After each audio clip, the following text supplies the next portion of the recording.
I've seen the impact of poverty on the lives of our kids each and every day. And poverty is not a result of children and families who don't work hard. Our children and families work as hard as anyone else. Poverty is by political design, and it's rooted in a system that has been fractured and corrupt and rotten from its core from the inception of America, especially over the last several decades. So poverty and the impact of poverty on our children and dealing with issues of institutional racism and sexism and classism and xenophobia and everything that keeps the majority of us oppressed is what we designed this campaign to fight against. So tonight, as we celebrate, we don't just celebrate me as an individual. We celebrate this movement, a movement designed to push back against a system that's literally killing us.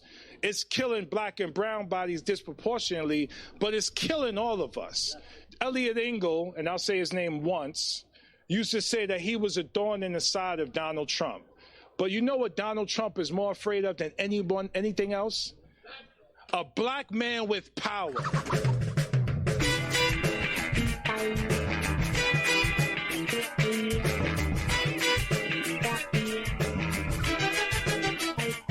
It is Friday, June 26, 2020. Welcome to Raging Chicken's Out to Coop podcast. Yes, of course, that was Jamaal Bowman, everybody. My favorite part of that is when he says, like, poverty, it's like by design. The guy in the audience is like, whoa, yeah, now we're listening.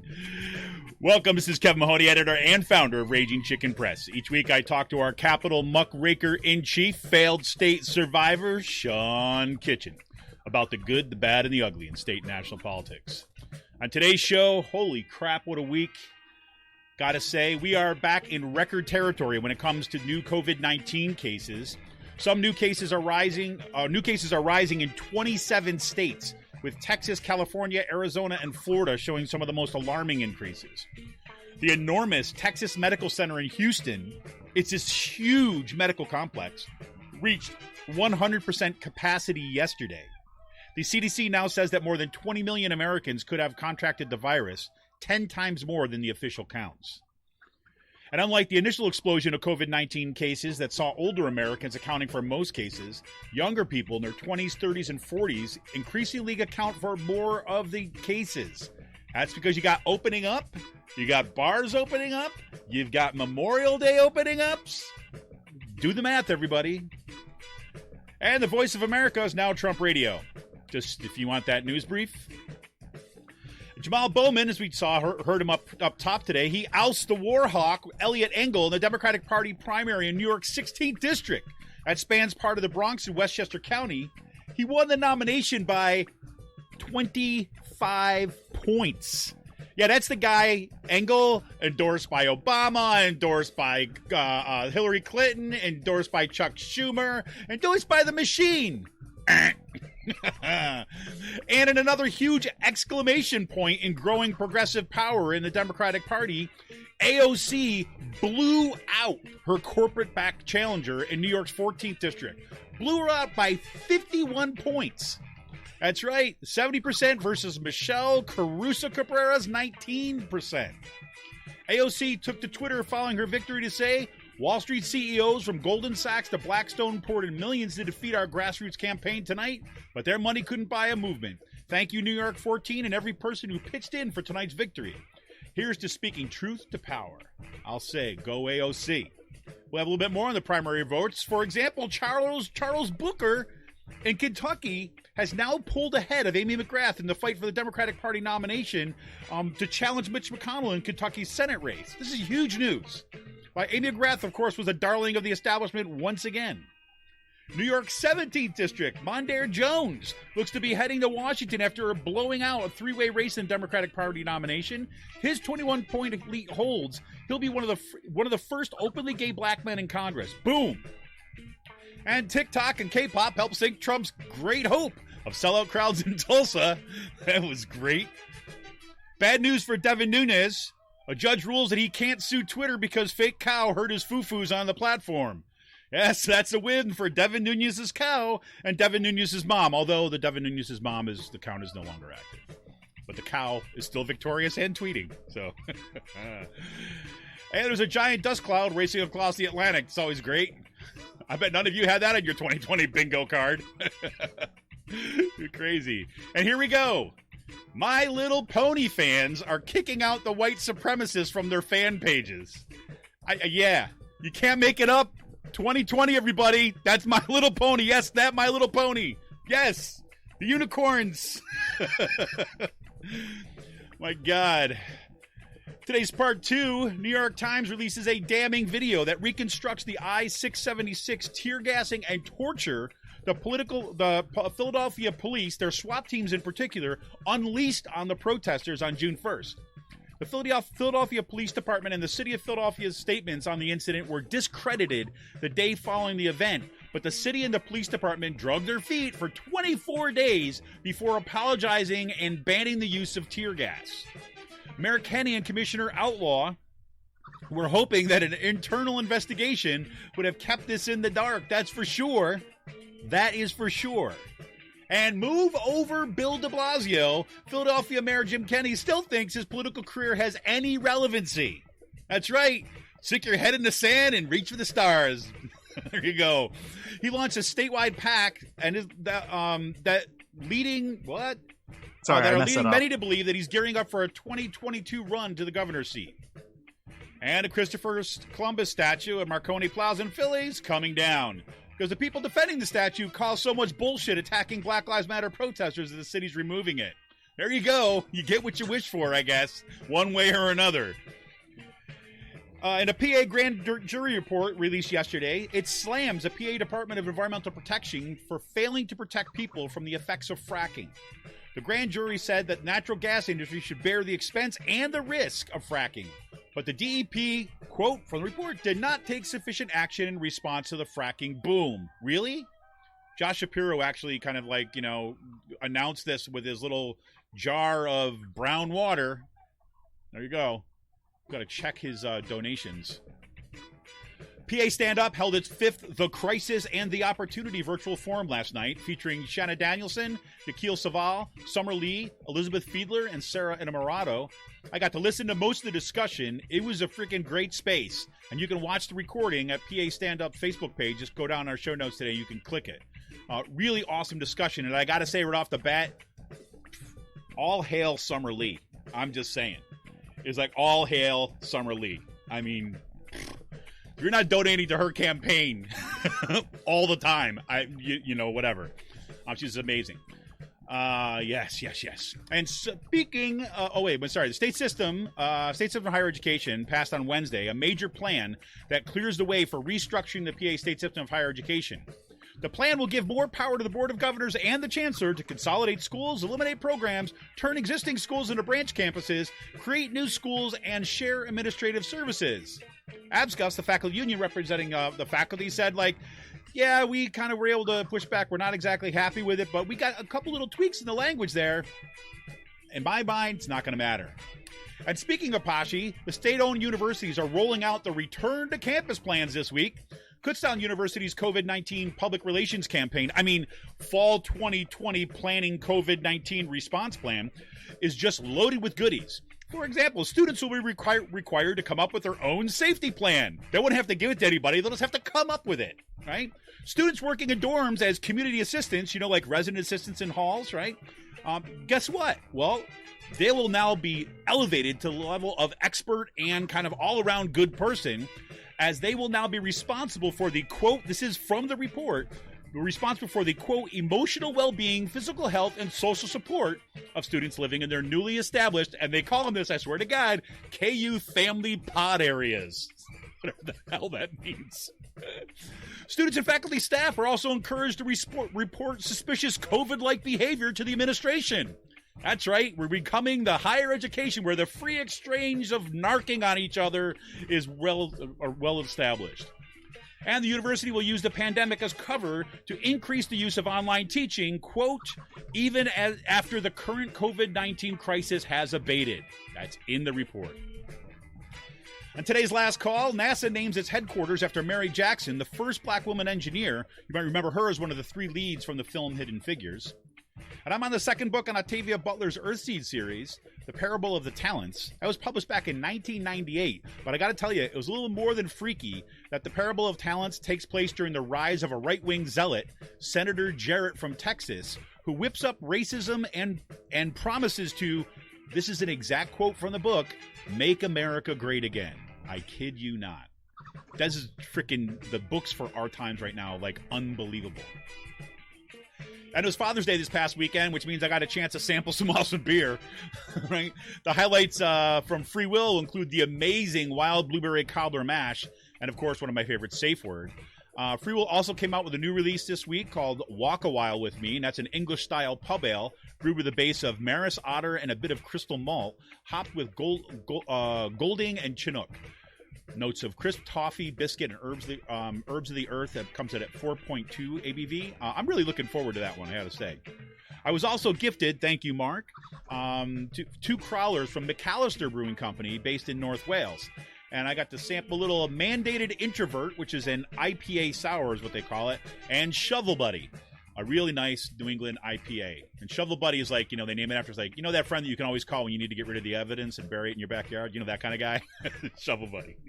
There you have it. Want to remind everybody to tune in to the Rick Smith Show this and every Saturday at 7 p.m. Eastern. You can stream the show live at freespeech.org. You can also tune in on the Dish Network, DirecTV, or through the Free Speech TV app on Roku.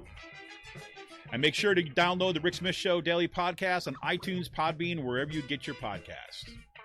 And if you want a progressive future, you need progressive media. You can help support Pull No Punches, homegrown progressive media today. Become a member of Raging Chicken Press for as little as $5 a month. Simply go to patreon.com/rcpress and choose your membership level. We're expanding our network as we prepare for the fight of our lives, for the fight for the future in 2020. And we're all in for the fight. Now we need you. Like, for example, perfect example is right now. Yes, we are streaming live right now. We got a bunch of people that have jumped on our YouTube page. So thank you for jumping on. Thanks, Nancy. Thanks, Christopher. Looking for some really, really great growth in that area. I'm just really excited about what's happening with the YouTube stuff. So anyways, so we need you. So we're not asking you to break the bank. Look, we're asking you to become a patron for the price of a good beer once a month. To help keep the media in the movement in the media, become a member of Raging Chicken for those $5 a month by going to patreon.com/rcpress today. So, Sean, man, huge day. Huge week.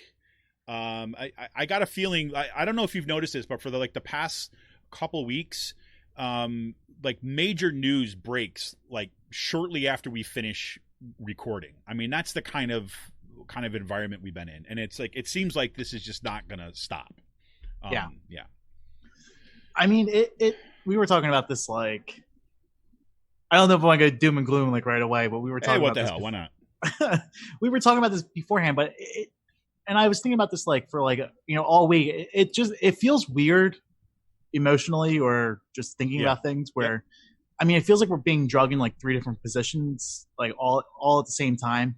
With what's going on, we have the Black Lives Matter protest happening, and we have all these primary victories happening, very progressive primary victories across New York, and hopefully Charles Booker in Kentucky, that's looking really good, and what happened in Pennsylvania, it feels like the Democratic Party is swinging to the left, and the politics of 4 weeks ago, before George Floyd was killed, are no longer the politics that we're living in right now. And that has just completely, the politics before that has just completely collapsed.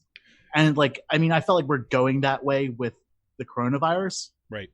And we were talking beforehand, with the PA stands up, and there was a mass mobilization of how we reshape our society. And I feel like we're doing that as a progressives, and we're swinging the Democratic Party to the left, but there's also the counterbalance that's happening, and the fascist slide that Trump is going into right now, with him claiming that voting by mail is fraud.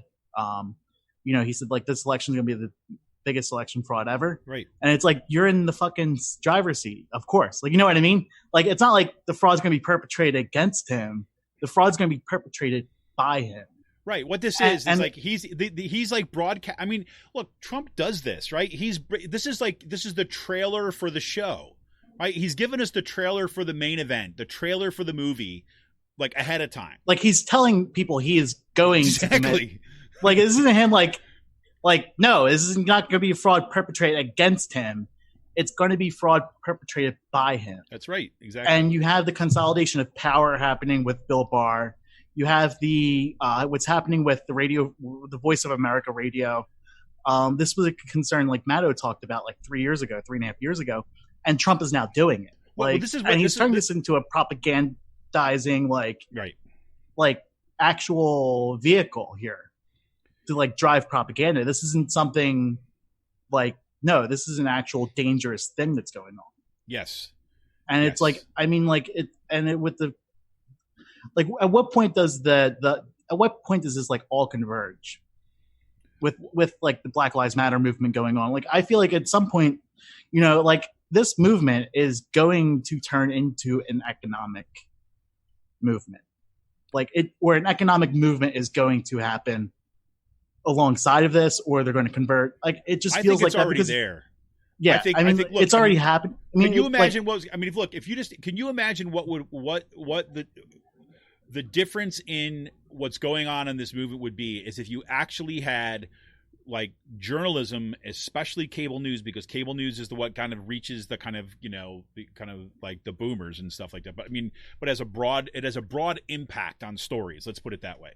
Right. Even though they have that cable news and that stuff, if they actually paid attention to what was actually happening in the movements, right, beyond just the kind of like as important as to say, you know, street battles with police are to cover, as we were talking about what's going on in Philadelphia, but looking at what the movement is actually kind of demanding and had more of those voices kind of front and center, which is why we need, you know, again, my plug always is going to be why we need independent progressive media, right? Because we have to kind of have some sort of balance to looking at what's actually happening in these movements, because the movements are articulating this. I plugged him last week, Ben Dixon, right, on his podcast, right? The Ben Dixon Show is like, Ben Dixon, man, he's like already at the exit ramp for the revolution. You know what I'm saying? I mean, he's already articulating those exact connections, right? And you know, this guy's got a big platform for progressive media, and you see that kind of coming up across this, you know, the kind of the pod sphere, the podcast sphere. You see this in kind of some independent media about seeing those kind of linkages,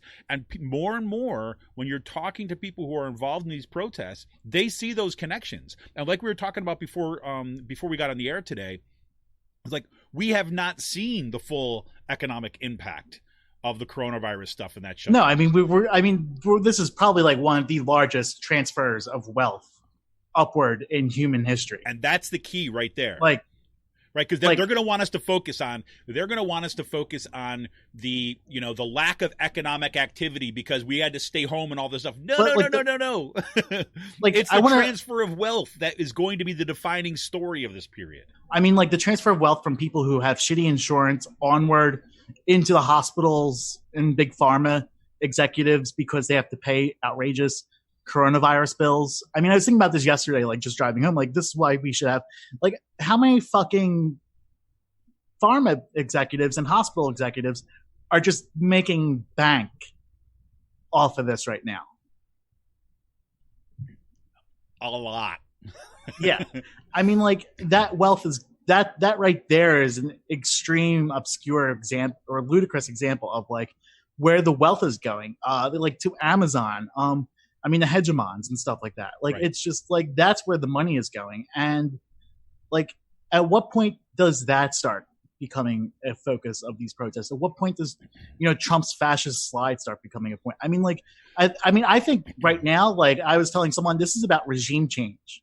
Yeah. Like this is it. Like, this is about regime change. Either we vote him, like we see how the police are reacting now. We're going to know how they're going to react once Trump throws or tries to throw the election. And you have to be ready that Wednesday morning, like the day after the election, to be in the fucking streets. after this. Well, look, I think that's got to happen one way or another, right? I mean, win or lose. I mean, the tenor of those movements is going to be, is going to matter. I mean, I think, again, I don't think the leadership of the movements that are out there right now have any illusions that if Joe Biden is elected, that everything's going to be better. I think the MSNBC crowd is going to want to go back to their brunches. I mean, like, we're already seeing that now. Like, hey, we're giving you like these manual police reforms. Now, like, get off the streets. Like, that's not going to happen. But like, they're like, I mean, defund the police. How about that? But like, I mean, like, yeah, Biden has to win. We know that, and we have to push him. But like, if Trump gets blown out, and he wants like just completely not honor the results of the election, like, that's what I'm concerned about. Yeah, I hear you. I mean, like, we can care less. I can care less about Biden right now. Like, yeah, the movement's going to continue, but like, like the bigger like issue is Trump not leaving office. Well, I think, look, this is where I'm with Michael Moore on the way he's been framing this stuff, right? I mean, like, we can walk and chew gum at the same time, right? I say we need to, number one, right, get rid of Trump. Number two, at the same time, get rid of the conditions that gave us Trump, right? Those two things can happen at the same time, and they're not diametrically opposed. And matter of fact, is that it's the movements that are articulating exactly that. Right. And the reason I bring Biden up about this is not to kind of suggest that somehow that, Biden's the same thing or it should be just. No. That's not my point. My point is that those things are linked. Right. And when you have at revolutionary moments, right, it's when these things, these pictures, these connections begin to fall into place. When suddenly we're not seeing kind of like two opposing sides, Republican and Democrat. Right. We're seeing a system which is fundamentally corrupt. And we have on the one side, we have the pathway to fascism. Right. On the other side, we have a holding place that allows us to get our feet so that we can turn this steamship entirely. Right. I mean, that's it.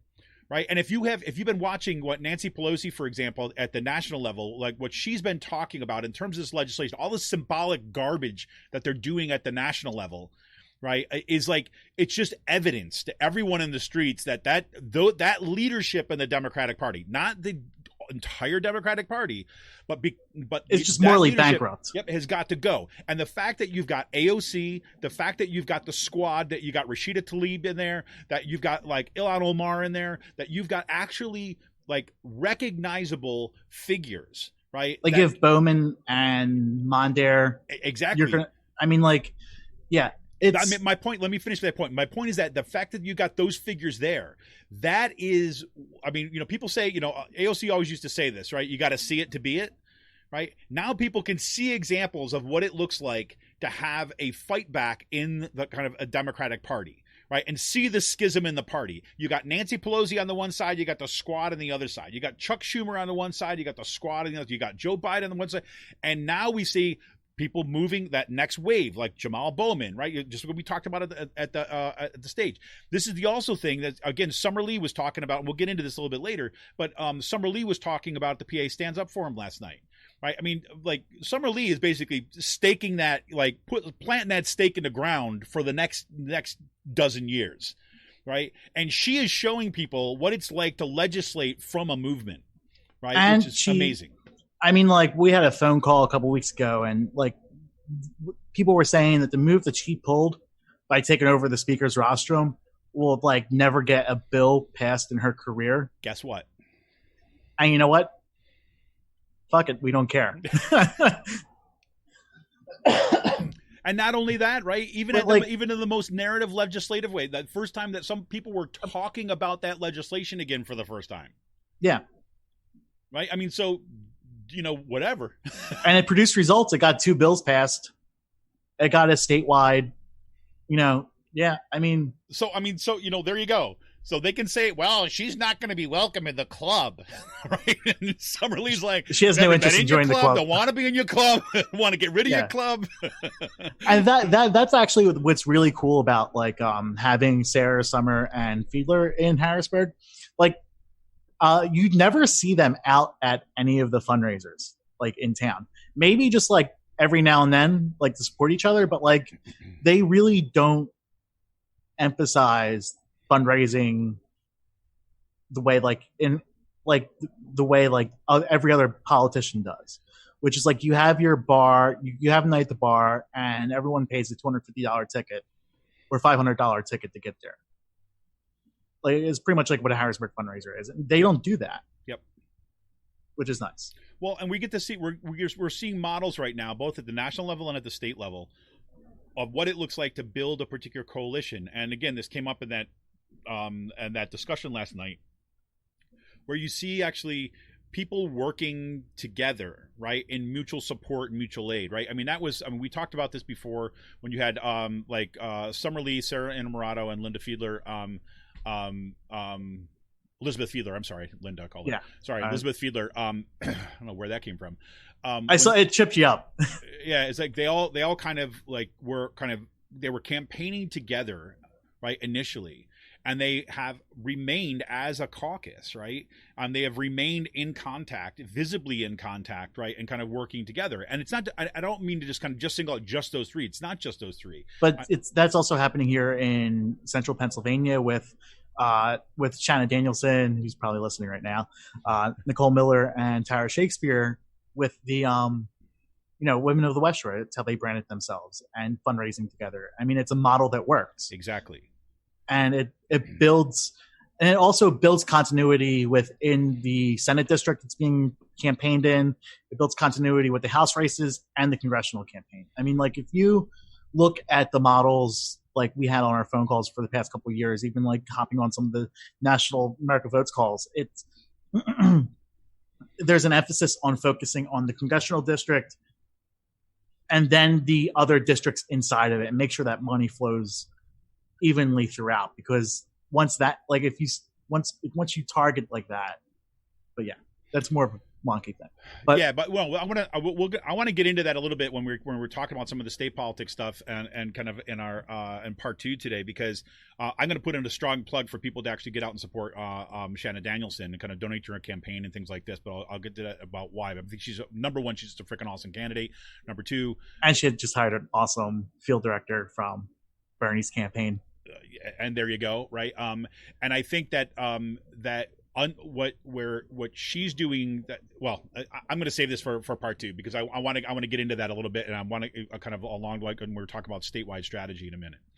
I do want to, before we get kind of too far ahead, I do want to kind of get back just to kind of touch on at least a couple things before we go. One, I do want to look at the primaries that have been going on, the New York primaries, because this is a freaking huge moment, right? And it re-emphasizes what's going on right now kind of at a national scope, but happening on a statewide basis, right? It's not like national elections. These are state kind of precinct-wide elections.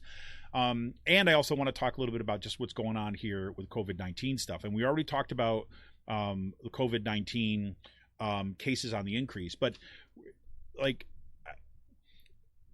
this is really concerning. And there's a linkage here, because there's a linkage here between where we're seeing the increases and the kind of the slow approach of the fall, right? Because we're seeing rapid increases in like Texas, California, Arizona, and Florida. Right. There's some new modeling that's been emerging that's showing how this stuff has been spreading, and there's no doubt about it is that those states that decided that they were going to open up before a Memorial Day, and there were these huge parties that took place and all this kind of stuff, the bars that opened in all these areas, and everyone was told that it's kind of safe to go out. It is true that a lot of kind of younger folks do not exhibit, right, the symptoms, right, or only mild symptoms. But then they're becoming the kind of the spreaders, right? The vectors of kind of how this disease is getting elsewhere. Because if you're 20 years old and you're kind of, you feel fine, maybe you got a little sniffle or something like that, it's not you that has to worry the most, right? It's all the people that are kind of that you're going to be coming in contact with, right? And that's of course, the main concern, especially as colleges and universities are looking to open in the fall. I find this, to give you complete bullshit. I mean, I have many things. Like Governor Wolf came out with a statement earlier this week stating that like the state is not going to go through another shutdown the way it did, and they believe that they have the testing capacity to do this stuff. I don't believe that. Like, and it's just like, I mean, I don't believe that, you have schools like Penn State that's opening up simply because they want to have the fucking football season. Well, no, this is exactly what's going on. Yeah, I mean we're allowing. This is what Chris said. Christopher Ellis said in our kind of YouTube comments today. It's like nobody's talking about the fact that we're seeing that PA cases, right? Let's see. I'll read it exactly. Say no one in PA government or around PA is talking about how cases 10 days ago were 250 lower than yesterday. The positive percentage went up over 4% in the past few days, and this is true. Like I told you, my wife works in kind of medical field, right? And she's saying this too as well. We're seeing cases on the increase. And I told my parents like earlier this week, just simply because we're in the green phase, like they were talking, oh, we're going out to the restaurant. I'm like, no, don't. Like, they're like, people are just, I mean, like I went to go get beer yesterday and no one had fucking masks on. Like, It's just like, but like, I mean, but people are sitting inside and eating still, like in close quarters. I mean, because like we're opening up the restaurants and all. And I just don't know, like, I don't know how that's like possible, like right now. Well, look, but this is what we've been talking about. Is like people do not think of like again. We've politicized wearing a mask. Well, they did that, but also I think that what the Wolf administration. This is one of their failures. I mean, look, you got to give them a lot of credit. Is like that they clamped down early on like Montgomery County and where we saw these outbreaks and things like this and got it under control. That Pennsylvania has been up at the top and to be able to kind of like control and monitor the virus. That's fantastic. The problem is that I don't think that his folks have been planning as well about what it means to kind of use this language of like red, yellow, and green, right? Because for most people, green means go. Right? Green doesn't mean like you still need to social distance. You need to be cautious. No, green means go. 0 to 60. That's what we're talking about. Green means go. And which is exactly what happened. People just put the fucking pedal down to the floor and like pedal to the metal and just took off. Exactly. And it's everywhere. I mean, even here in Central PA, and I'm just like, I'm still not going out. Like I'm staying in. This has pretty much kicked my takeout habit, bar habit. Like, I don't want to go to the bar now. I probably don't want to go to a bar until like next summer, until this is over with. Like, I know what you mean, man. I mean, I don't think it's going to get any better. And it's like, and I think that we're seeing the evidence of this. I mean, even if you look at getting far afield here, but look at like what's happened in South Korea, right? I mean, South Korea is now struggling to get the kind of the growth of the cases back under control. Right. And, I was talking to a bunch of people yesterday and they were saying that, hey, man, people really think that, everything is OK and that it's a bunch of, bull that they got to have a wear a mask and everything. And it's like, no, that's not true. That's not what the truth is. As a matter of fact, is the cases are on the increase. They're like, whatever. Like that Bill Burr video that Michael Brooks and Sam Cedar talked about. Yeah. Like Bill Burr is a reactionary white guy and like I think like mildly racist for some of the shit he said in the past. Like, yeah, he said some really questionable things. So when I saw Bill Burr schooling Joe Rogan, then it's just like mask or no mask. Like when you watch the news, you're just like mask. Okay, wear a fucking mask. Like it amazes me how people are not wearing masks. Like I'm going out to the store, the farmer's market and stuff, and it's just like people are leaning on the counters without their mask on, talking and stuff like that. And yeah, it's gonna be. Look, I mean, it is like this country, right? And and like the axis of the pandemic, right? So like like England, right? It's another one of them. Just Brazil, right? Follow the kind of Russia. Like, yeah, Russia. Follow the kind of the right wing autocrat, line, and you'll kind of tell you where this is going on, and it's really seriously concerning, and I know like personally this is, look, I read that report that came out of Kutztown University yesterday, and basically said they assume that everyone's going to be back to work, right? That initially we got some things that there's going to be a process by which you could request to go all online and blah, blah, blah, blah, blah. And under these conditions, that just seems to be wiped. It's like, no, fuck it. We're opening. We're putting everyone into the dorms. And like my mom was saying, like, LaSalle University is considering like bringing half the students to the dorm the first semester and then bringing the other half in for the second semester to make it equitable. And it's just like, yeah, everyone gets infected equally. And I'm like, that's not equitable. Like, you know what I mean? Like, it's just, how are you? Yeah. Like, that's just a stupid fucking idea. Like, like just trying to think about that logistically. Like, we have to have this mindset. Okay, everyone gets treated equally. You get the first semester, like you're moving everything in for 12 weeks, 15 you weeks. You get the virus. Now you get the virus. Now you get the virus. Everybody gets the virus. Yeah, like move in and then move out in the middle of the winter. Like, come on. Like you're moving people out and in the middle of December and January. Like, yeah, I mean, it's crazy. I mean, what's going on? If you look at, in Houston right now, what can I say, Houston? They've got a serious problem because they're sitting there and they're seeing this overflow the beds and everything like this that's going on in Texas. And last night, I believe, Governor Abbott had come out and basically say, whoa, I think we're going to have to start rolling some of this stuff back. And they're looking to kind of re-shut down. The thing is that, it's a real problem to stuff the genie back in the bottle once it's out, especially when the weather's nice and all that. That same thing is happening in Arizona, right? Arizona is also now having think about, well, to back Utah. We were supposed to go vacation in Utah and Arizona this year. Like, I mean, like we were supposed to go to the Canyonlands and Zion and drive through northern Arizona and like that part of California in the Death Valley and stuff like that. Yeah. Yeah, it's crazy. It's crazy. Well, let's talk a little bit about these primaries. And so, the Jamaal Bowman win in New York 16th district is probably, it has basically gotten the most coverage as the biggest landslide. Like it's like AOC 2, right? In part because he's ousted kind of like a fairly senior Democratic Party kind of operative, Eliot Engle, who was the chair of the Senate Foreign. And did you see like the day before the primary, he tried getting the story came out. He tried getting Ilhan Omar kicked off the Foreign Affairs Committee. Are you serious? Yeah.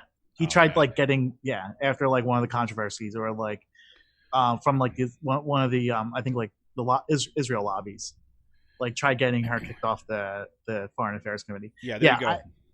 The House Foreign Affairs Committee, and now here's the thing, right? A lot of the reporting on Eliot Engle says that basically it's because of the hot mic issue.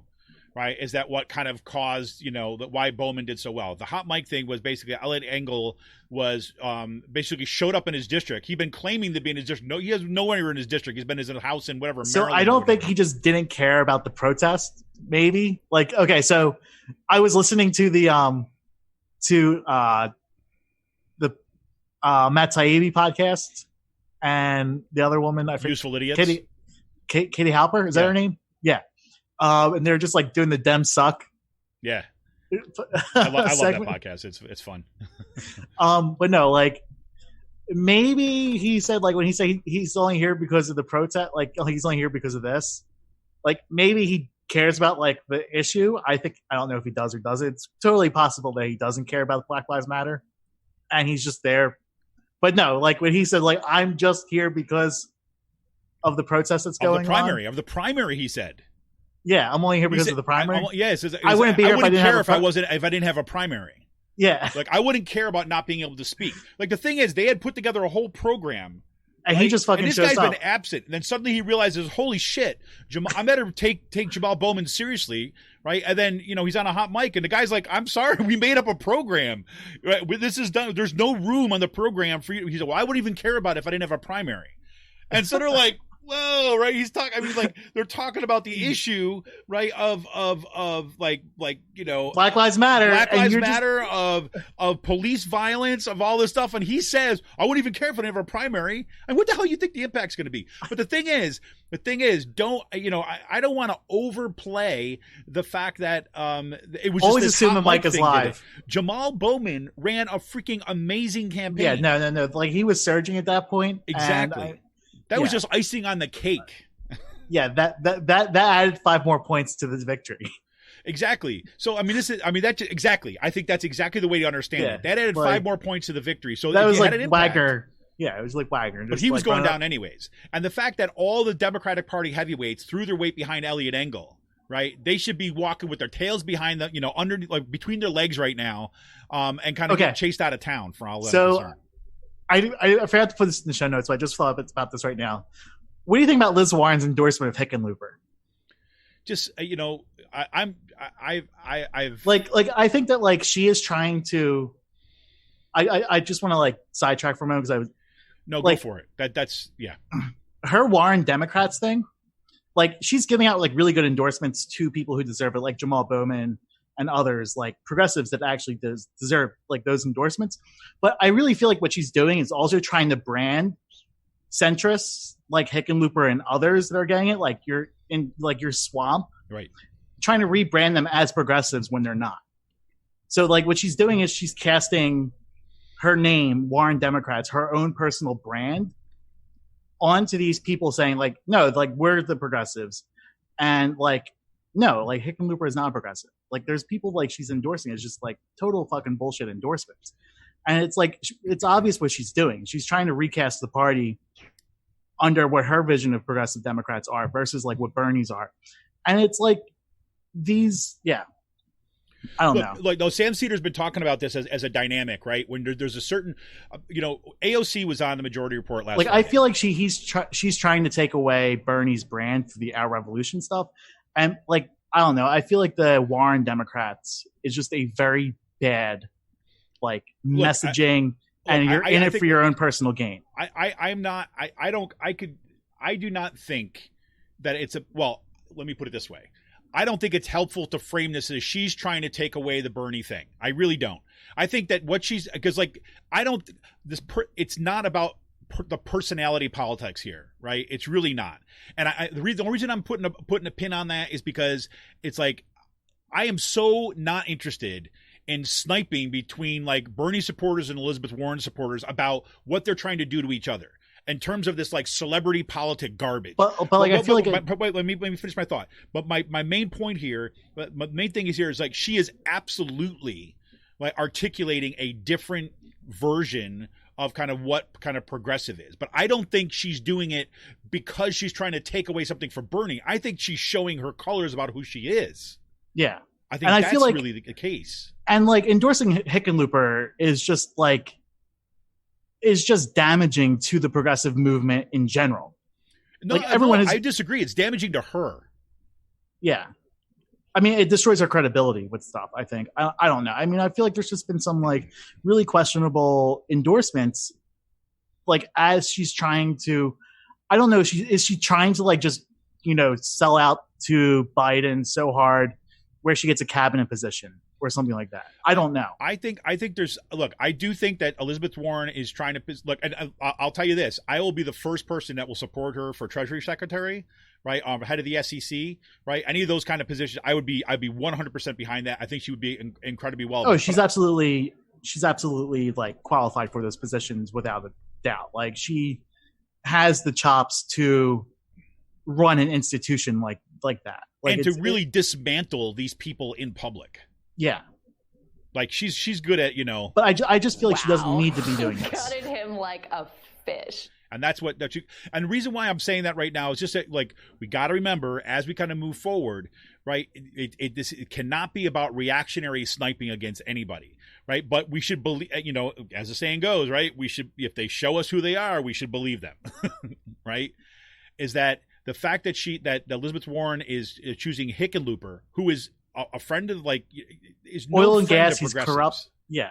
He's talking about like Bernie as, he's basically saying all these Marxists and communists that are taking over. This guy is like Red Scare politics, and she's no.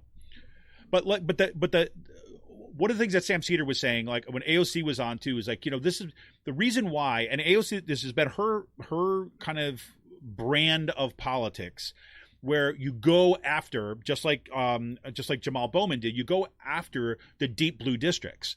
Right, the ones in which that if you win the Democratic Party nomination, you win, right? Because there's no Republicans going to get elected in that district, right? And so people like Chuck Schumer, right, have maintained their power, right, and the air of progressiveness by being able to support all these other Democrats to their right, so that they could say, hey, look at someone like Hickenlooper, look at Hickenlooper, right? Based, I'm progressive compared to this guy. So to keep that lane. But when you have AOC win, when you have Jamaal Bowman win, where you basically remove that, now you put real progressives in there, suddenly people like Chuck Schumer, right, are going to have to make a choice, right? Because you're no longer the progressive like standard bearer, right? Not if you ever were, right? So, Same with Elizabeth okay. Warren. So now that pulls the whole party over to the left, right? Or reemphasizes that split. Now, do you think AOC has made enough gains, and the Democrats in New York, right? Like, especially like that part with those primary victories, like in the state Senate and the state legislature, like, do you think they've made those gains to protect her seat for the future with the redistricting? Like, or do you think the Democratic Party is trying to split those districts? They're definitely going to try to split the districts. Like 10 different ways. So like Mondare and Bowman and AOC are out of office. I don't know if they're going to be able to do it. I think that definitely the establishment, the Democratic Party establishment in the state, are going to be there's going to be strong moves in that. But the fact is that after they broke up the IGC, right? After you broke up, Cuomo's little kind of cabal, that becomes increasingly difficult, because even if, like, the difference there is that now you don't have some sort of unified front that, literally front, like a front operation, right? Where they can go coming from the city of New York. What's New York that? Democrats coming from entrenched New York Democrats, right? Like that's where the IDC was, right? The IDC is, but the thing is that when you've got when you've removed them as being able to provide cover for someone like Cuomo and the Democratic Party, you've got progressives now that are going to be out in public, right, railing against this stuff. So that cover gets blown. So it becomes increasingly more difficult for the Democratic Party to do that. There will be open revolt. I'll tell you that. If there will be open revolt in the state, and not just in New York City, but if they try to do this kind of crazy redistricting, right, that's going to lock those people out of those seats. And I think that's why AOC is like, she's building a war chest.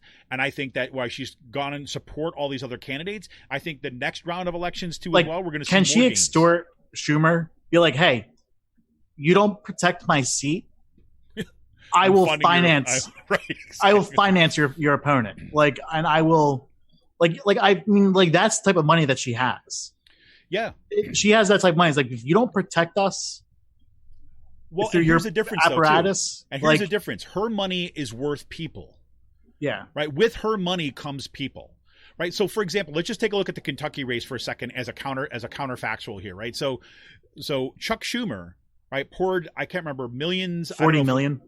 4 million, was it? 40. Oh, 40. Are you serious? Was that much? McGrath had $40 million. Right. Well, Schumer himself in his campaign, they directed millions of dollars. I don't know where exactly the money came in, but to Amy McGrath, right? I mean, so if you were paying attention, if you were like on Facebook or on Twitter, is that you saw that Amy McGrath was the only candidate in Kentucky about 6 months ago, because there were ads. She did ad buys. She was the only candidate that people talked about. Like, I actually believe that there was a legitimate operation to keep I'm looking for his name. I forget. I'm getting it. Charles Booker. To keep Charles Booker out of the media. Like, totally. I feel it. Like, there, without a doubt, there was a concerted effort to keep Charles Booker out of everything. Every poll you saw was McGrath and McConnell. You didn't see Booker and McConnell polling. And, people were saying for a while, like, Booker beats Mitch. And, like, I don't think Booker would be in the position he'd be in without the Black Lives Matter movement happening. But, like, he's been in the streets every day. And he's the one keeping the Breonna Taylor case alive in Louisville. Exactly. Exactly. And that's how you win elections. What happened in Louisville, right? I mean, you got the people that were basically locked out of the voting, the one polling station, right? And they got on video banging on the doors to get in, right? And there happened to be major construction happening on the one road going into town that day. Shovel-ready project. I don't think anyone was talking about that, but I have a couple friends who are in Kentucky and who live in Louisville, and they posted pictures of the fucking taking out like 2 lanes of a 3-lane road, the only road going into the Yep. But, so now what we see is like, so the results have been coming back in, and Amy McGrath was ahead by like a few percentage points, like right after voting, but they knew that this was going to take like a week before we actually saw results. We saw results from it. And last night when I looked at that, because New York Times does its primary checking, last night Booker moved ahead of Amy McGrath of 41 to 40% or 40, something like this. And now the numbers right now are 43.5% for Booker, right, over 40% for Amy McGrath.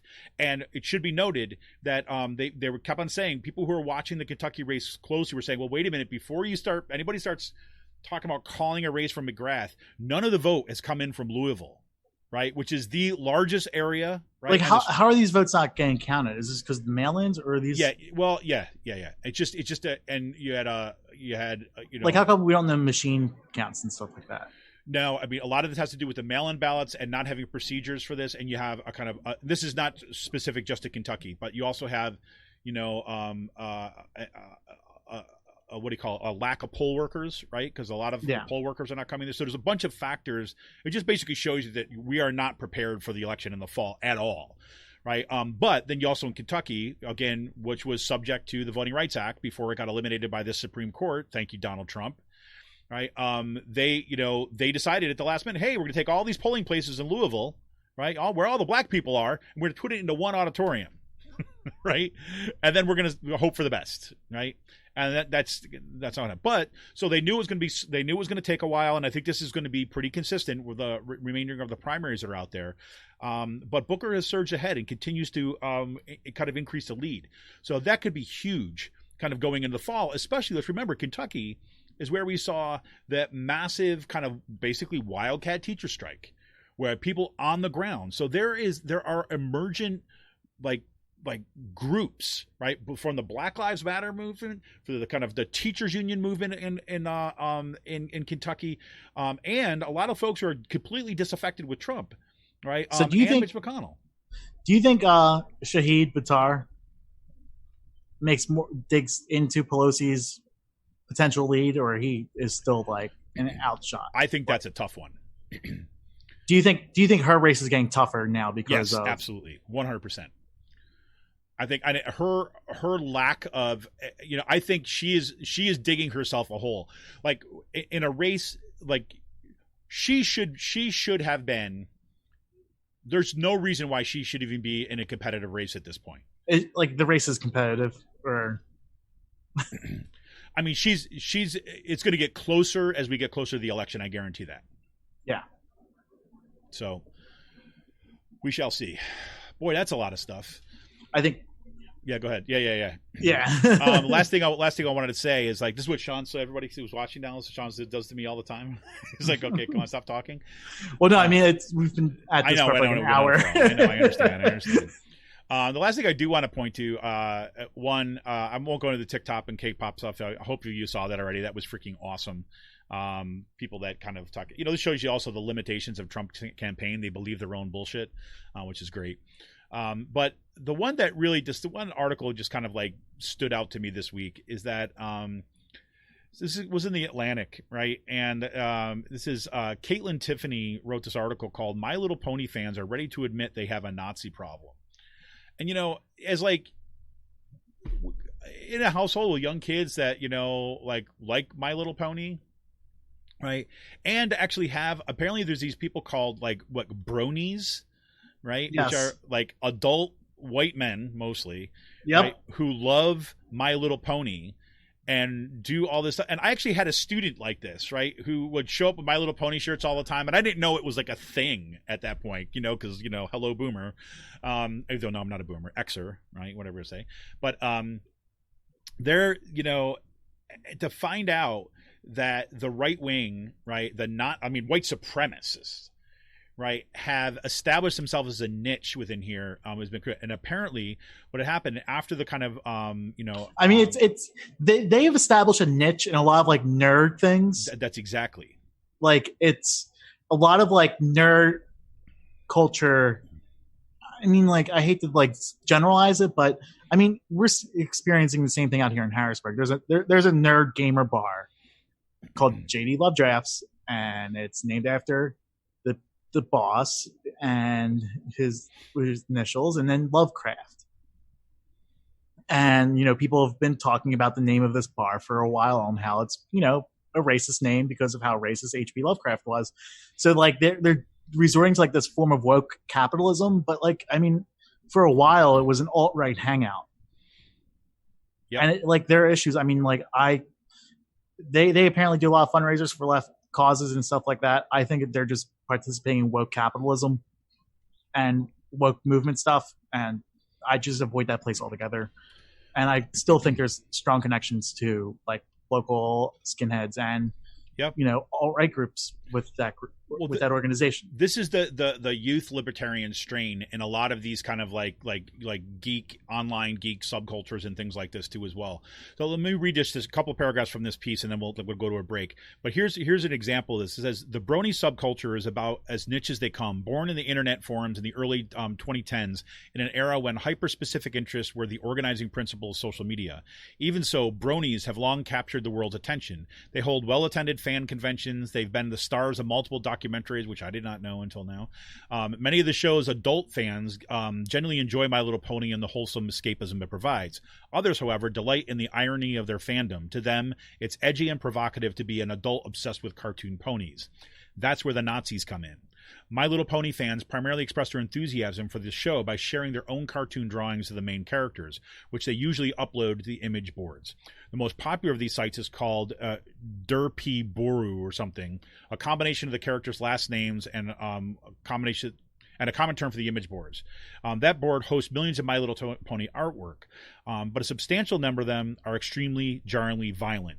In an image that I recently viewed, it depicts My Little Pony character presiding over 3 lynchings and 1 beheading of a cartoon drawn to represent various marginalized groups. This is kind of where, again, you think about that kind of subculture thing, and these folks now having to kind of reckon with this in the light of the Black Lives Matter protests right now, and basically having to kind of expel, right, kind of a huge section of this kind of development, as horrifying as that shit is, right, the fact that you got reporting on this and you actually got members of that community having to finally say, no, anything doesn't go, right, that there are lines which we are not going to cross, and we are going to work to kind of sow those divisions and kick out the Nazis. I mean, like yesterday there was a famous YouTuber, Jenna Marbles. I've never heard of her before. I've heard of her. She did a couple of like blackface things dressed up like Nicki Minaj, and she published her she's actually deleting her account, and explained that she got called out for videos and she wants to address them, and pretty much like, yeah, I'm embarrassed for the content, I'm sorry, and I need to get these things offline. And she's like, I'm just deleting this account altogether, and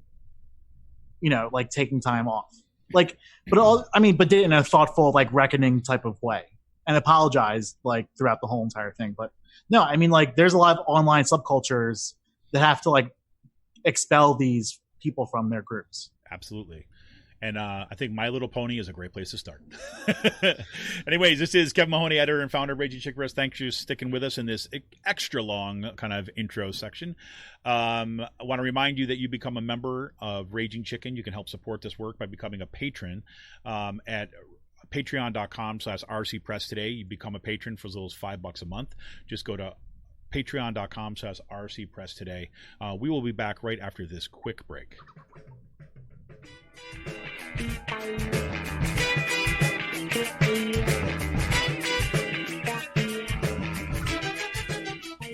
I'm Rick Smith, and this is Labor History in 2. On this day in labor history, the year was 1893. That was the day that Illinois Governor John Peter Altgeld pardoned Samuel Fielden, Oscar Neebe, and Michael Schwab, who were imprisoned for their alleged role in the Haymarket bombing of 1886. 8 men had been accused of throwing a bomb at a workers' rally in Chicago. 4 were hung. 1 died in prison before he could be executed, and 3 were incarcerated. Governor Altgeld had been born in Germany. He was a progressive leader who helped pass worker safety laws and child labor laws. Efforts to free the 3 Haymarket prisoners had been underway since their sentencing. During the trial, there was no physical evidence linking any of the accused men to the crime. Governor Altgeld agreed to look into the case. He issued a report outlining his findings. At the end, he concluded, quote, the trial was not fair. He wrote, quote, I'm convinced that it is clearly my duty to act I grant an absolute pardon to Samuel Fielden, Oscar Neebe, and Michael Schwab this 26th day of June, 1893. This pardon came just one day after a monument to the martyrs was dedicated at the cemetery where the 5 martyrs were buried. Today, part of Governor Altgeld's pardon is inscribed on a plaque on the backside of that monument. Governor Altgeld paid a political price for the pardon. He was attacked by the press. The Chicago Tribune attacked his German heritage, declaring there was, quote, not a drop of true American blood in his veins. He does not reason like an American, does not feel like one, and consequently does not behave like one. In 1896, he lost his bid at re-election for standing up for justice. Like what you hear? Check out more at laborhistoryin2.com.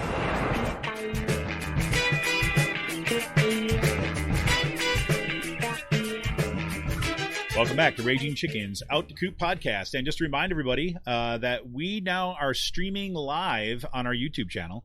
And that is, so if you're listening to this podcast after the fact, just know that looks like we have got a lot of the kinks out of how this all works and how I can handle all these different platforms running at the same time as a kind of one-person show. I mean, Sean is here, but he's not running this part of the opera. So that's what I mean by one person. So that's really good. I want to go a special thanks to our patrons, because if you heard me on the show before, we've been kind of sending out some of the kind of beta versions of our stream to our patrons, and I've got some really good feedback from our patrons, and I really do appreciate the feedback on this. So that was like one of the things that our patrons got early access to was, some of the real rough cuts of some of the early streams that we were working on in order to kind of bring this show to live stream now. So again, thanks to all our patrons, and remind you that you can become a patron, help support this work, help support this channel by going to patreon.com/RC Press today. You come over as little as $5 a month. You think about it, it's like one good beer a month, right? That's kind of what we're looking at. That helps kind of support this because look, you want progressive future, you need progressive media. There you go. Anyways, so I don't know what to do with this, with kind of what to do with some of this crap, other than just kind of get right into it. So yeah, just kind of run with this. I mean, this is after the New York Times releases this new video about what happened on June 1st. I mean, and it's not even new. Yesterday, it's not even a new video. It's a compilation of videos that have been on the internet since June 1st, right, since this happened. And the New York Times gathered a lot of these videos of the tear gassing that happened on 676. And for those of you who don't know, in Philadelphia, 676 is an underpass. It connects I-95 and 76, cuts right through Center City. Major highway. Yeah, like 8-lane highway, cuts straight through Center City, and it's an underpass. So, you have to go down a ramp to get onto it. And it's fenced off, and there's embankments in it to prevent people from, doing that. And the police, so June 1st, there was a protest, there was a march. Protesters took over, went down a ramp, took over the highway. It was peaceful. Within minutes, police just start pepper spraying people from a tunnel. From one end they waited for them to walk through a tunnel. And once they reached the end of that tunnel, they started pepper spraying everyone. Forced them back out the way they came. And, first of all, there's lucky no one died from a stampede. In that part right there. Just indiscriminately started tear gassing people, pepper spraying people in the face. And then as people were trying to escape, they cornered them, you saw in the video, into a triangle. So they were literally cornered into a triangle, not even, a point, that they can get out of. Well, it was in order to get out. So basically what they had to did, climb a 10-foot fence. Right. And up an embankment. So it's not even just like a flat surface and a 10-foot fence. You're up a steep embankment, and the 10-foot fence is at the top of that embankment, right? So you can't get no traction. What was really good about what the New York Times did is they showed step by step about how the police approach this. Because what Sean is basically saying is that, so the police basically sets up a blockade, right, at one point to They stop boxed the them in protesters from both from marching sides. down I-676, right? And then when they get to a certain particular point, then these are SWAT police, right? Then they get to a certain point, they start to drive back, and then they have another whole, another group of SWAT police come up from behind the protesters. So there's no place to go. So at that point, that's when they start throwing the tear gas canisters and people begin to flee. So a bunch of people who went one way were able to kind of crawl up the embankments on one side of I-76 to get away.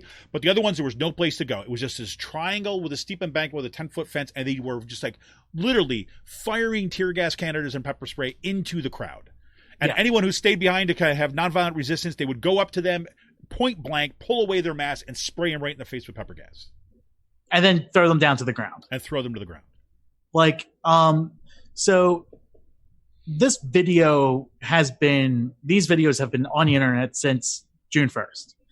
And on June 2nd, all the media, pretty much it was WHYY who came out with it first. That said, we examined all the videos online. We examined everything. There was no evidence supporting what Mayor Kenny and what Commissioner Outlaw said happened, right? There's just no evidence. And to think that this went under the rug for 24 days is fucking infuriating. I have friends who were on there. I have friends who have been tear gassed people aren't even talking about what happened at 52nd Street, right? There was another tear gassing incident. Mayor didn't apologize for this one yesterday, but after the riots subsided in West Philly on 52nd Street, I saw videos of this. You had people just indiscriminately. You had cops in a tank, just indiscriminately shooting off tear gas, just going in a circle, boom, boom, just shooting off canisters, and indiscriminately tear gassing these blocks. It was getting so bad. Our friend James Rosonsky lives in 49th in Baltimore. There was tear gas going into his apartment. That's how much tear gas was shooting off. Yep. Within those parts of West Philly. And it took until the New York Times video that released yesterday morning to make this a national story. And pretty much the reason why they apologized was because they had their pants pulled down in front of the nation. That's it. And they were trying to use an internal investigation, and people were no, New York Times was able to do this in 3 weeks. How long is your investigation process? They were going to use the internal investigation to sweep this under the rug, drag it out as long as possible, and make sure people don't talk about it. Yep. What happened to the cops? Outlaw said yesterday, a bunch of cops, it's growing by the day, have been taken off the streets. How many? There's no number. Right.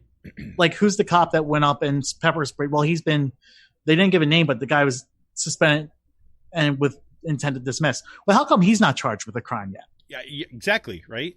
The guy who, that's excessive use of force. Krasner, and then also the things that are happening in Philadelphia. This is Commissioner Outlaw, who came from Portland, who had really shitty history of protesters attacking, of her police department attacking protesters and codifying relationships and being cozy with alt-right fascists.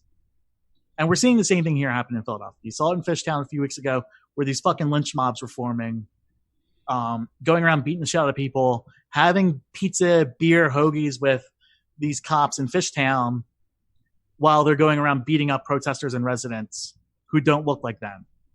Yep. One of the guys who punched out a person, it was reported this week, brother of a cop who spent time in prison for delivering a fatal punch to someone in 2008 for punching in a fist fight. And he was someone who attacked a protester. Why hasn't he been charged with a crime yet? There's another person there the cops knew about. Whatchamacallit?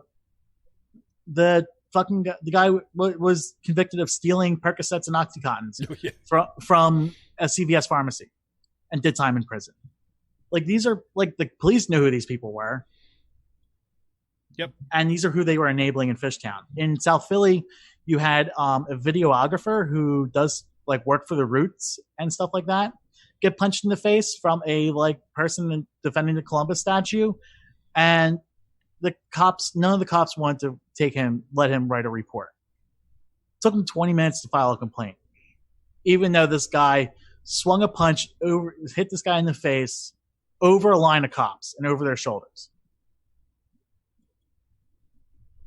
I mean, like, the fucking police department in Philadelphia is out of control right now. And, like, this is – you can't reform this. Like, I've had people, question me for supporting the defund the police and that we should listen to the movement and really what the movement's calling for. No, this is what the movement's calling for. Right. Like, yeah, yes, I'm a white person who supports this movement. But, like, this is what the movement's calling for. Like, especially in Philadelphia and other places. Parts like it's I mean, how do you look at what's going on there, right? How do you look at that with all the militarized equipment, right, and the chemical weapons that they deployed, right? Like against peaceful, yes, they're disruptive, right? Yes, it caused some people some inconveniences. And the state police then put out their video this week on the day before the New York Times video came out. The state police put out the video from that car that the police claim was trapped. No, there was no one in that car. That state police officer joined the cops earlier. Right. And that state police video, you hear the cops saying that is completely peaceful. And then seconds later, you see the pandemonium happen. Right. And you think about this, you got to wonder, right? You drive a police car into the middle of where you know there's going to be a protest, and then you leave it there empty. What's the purpose of doing that? Right? That's how you set up a scenario, because you know that there are going to be some people kind of like who are pissed off, and justifiably so, especially if you start throwing rubber bullets or shooting tear gas canisters at them, stuff like that are going to go after the police car. And then you're going to use that as a justification for more violent suppression of the movement. That's what's going on. And so how do you look at that and say like, oh yeah, we should give them more money for training? And as that was happening, what's that? As that was going on, Governor Wolf was put a picture of him bumping elbows with Outlaw on Facebook or on Twitter, like as a photo op. He had a photo op as that tear gassing incident was happening. I mean, it just shows you that like Democratic mayors are afraid of the police departments in this, in their fucking cities, and it's disgusting. Yep. And that's the only, this is why the only thing that you can do is you need to take the power away from that institution, because it's, this is what defunding the police is all about, is because they've been giving money and money. And every time these incidents come up, what their demands are from the police union for, kind of pro cop folks on the street is like, give them more money. Right. Well, how much more do you need? Right, if you're going to use the money to go buy surplus military equipment and chemical weapons to use on your own people that you're supposed to be protecting and guarding their constitutional rights, and you're actually going to use that against them? No. There is no institution that should have that kind of power in this culture, especially one that is like has a history, a continued history, like as in this week, of killing black and brown citizens primarily, and then gassing and beating social movements that are arguing for justice.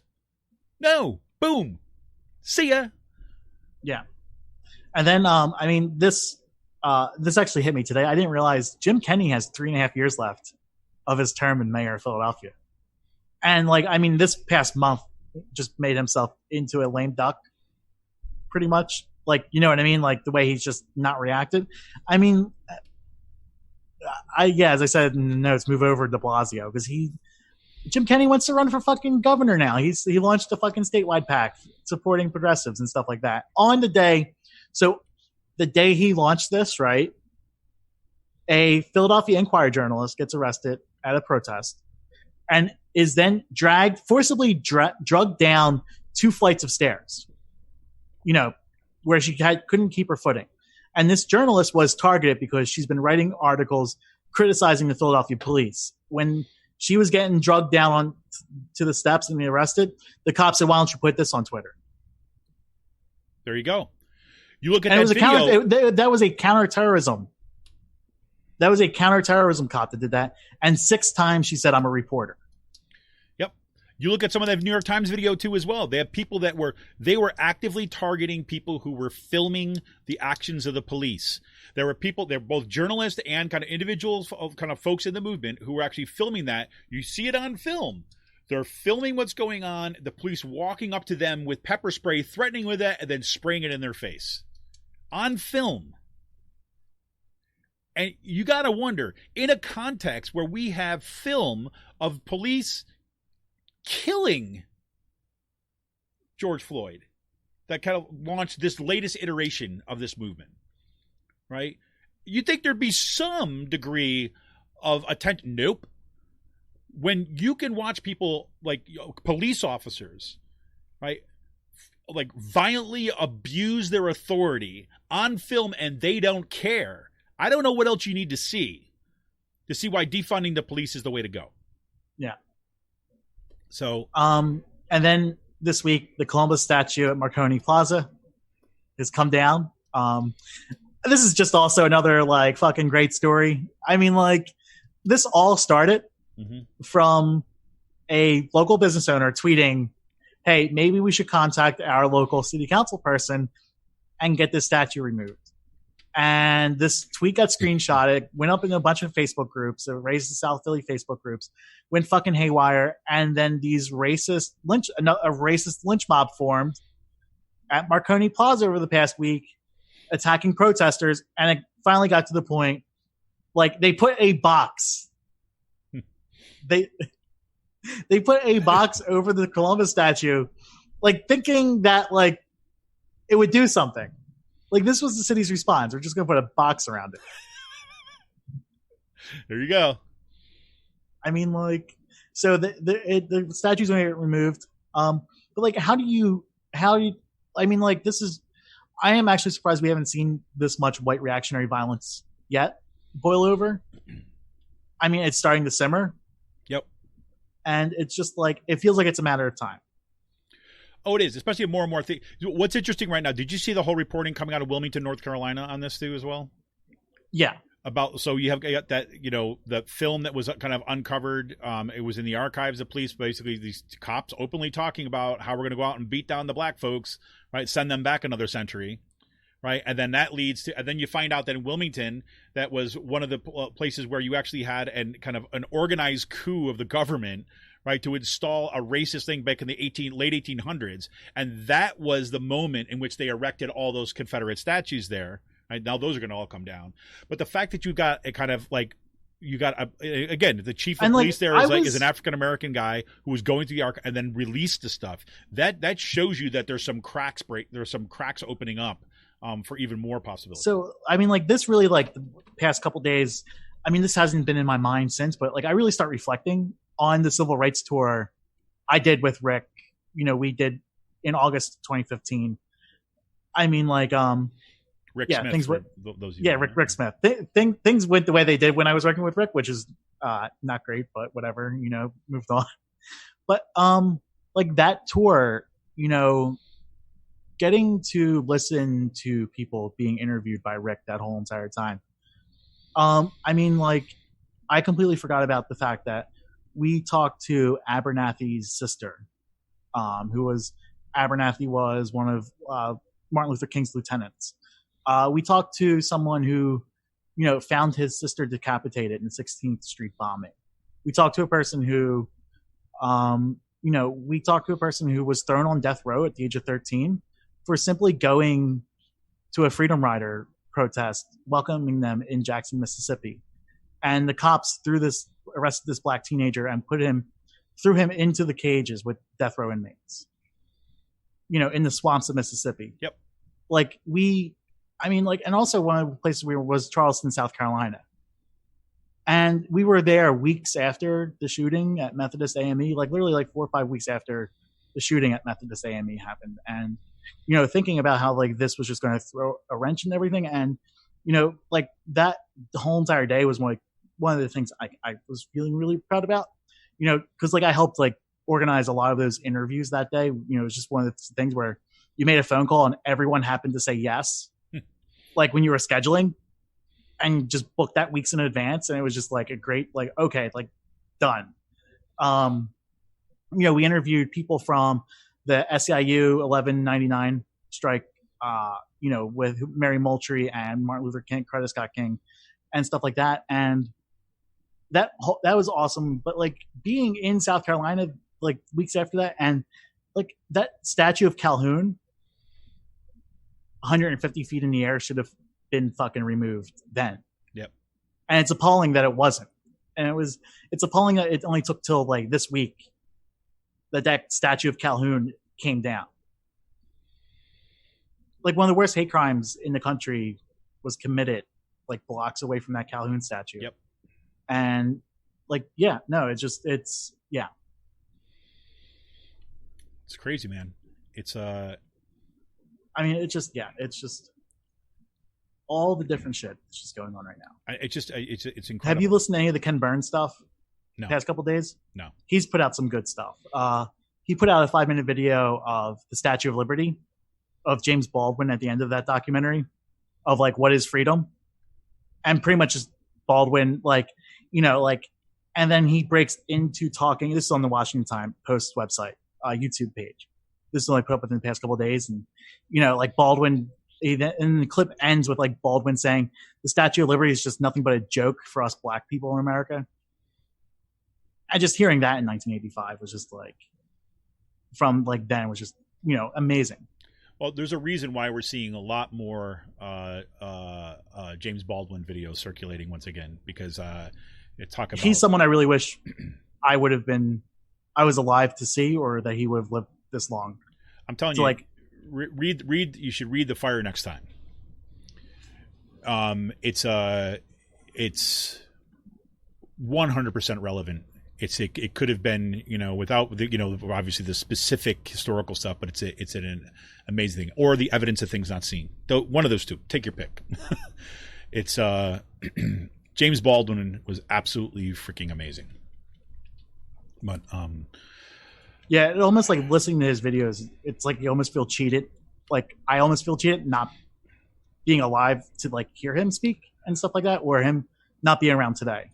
I get it, but at the same time, I also think that we are living in a moment right now that is going to be producing like hundreds of James Baldwins, of Octavia Butlers, of Angela Davises. I mean, this moment right now, I'll tell you this is, you know, this is where we need to be like our focus fixed directly on what's happening in front of us, because the work that people are doing right now, the movements that are coming out, just astonishing to me. So one thing happened last week that never happened before in like Harrisburg's history.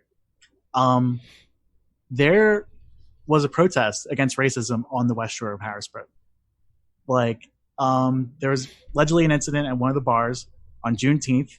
The following day, a pop-up protest happened. It forced the owner to come out and speak to the crowd of people as a silent protest. But like, we were just waiting. Here it comes. Here comes a white reactionary saying something or going to pop off and it's going to hit someone. Like, you know what I mean? Yep. And the whole time, like, but it got to the point where we weren't talking about what happened. We allowed the black organizers to explain what happened and the racial incident that happened the day before and the history that bar has. And it forced and so the family, you know, they start talking to the family, and then the 3 young daughters joined between like 11, 12, and like 18. And they all sat on the line and just raised their fists with everyone.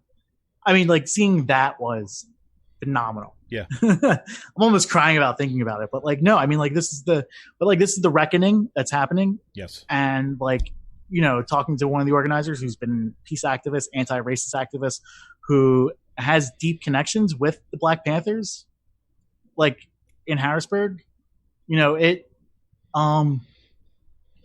he said that like he's never seen a protest confronting racism on Harrisburg West Shore.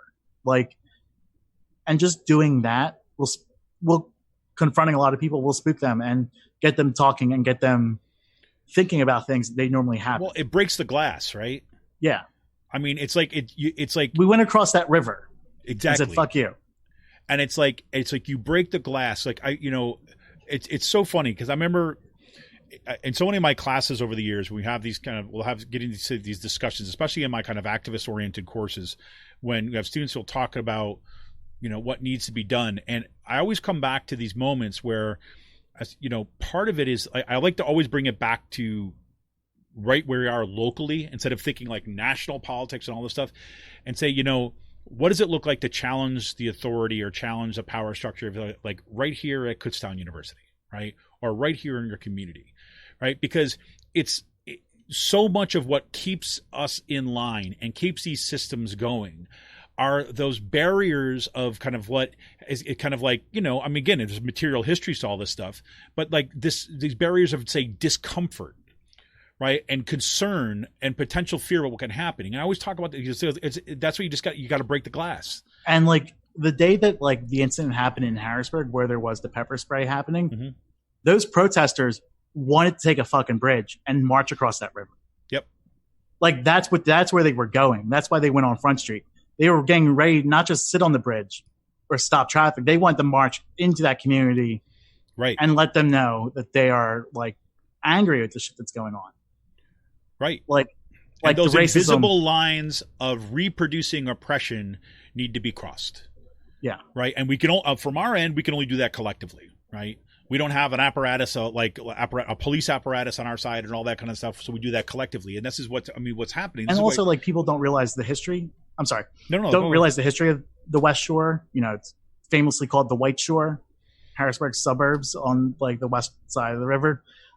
They've had sundown laws like in the 50s, 60s, 70s. Apparently like they stopped that, those were illegal, but that stuff still goes on. A black person driving through their township after sundown gets pulled over and harassed by the local police. That type of racism. I mean, the racism on the West Shore is a lot worse, but like that systemic ideology has been bred into the people's minds over there.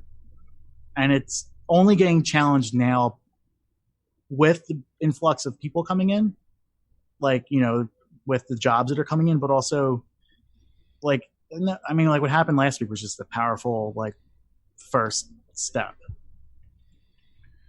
Absolutely. Yeah.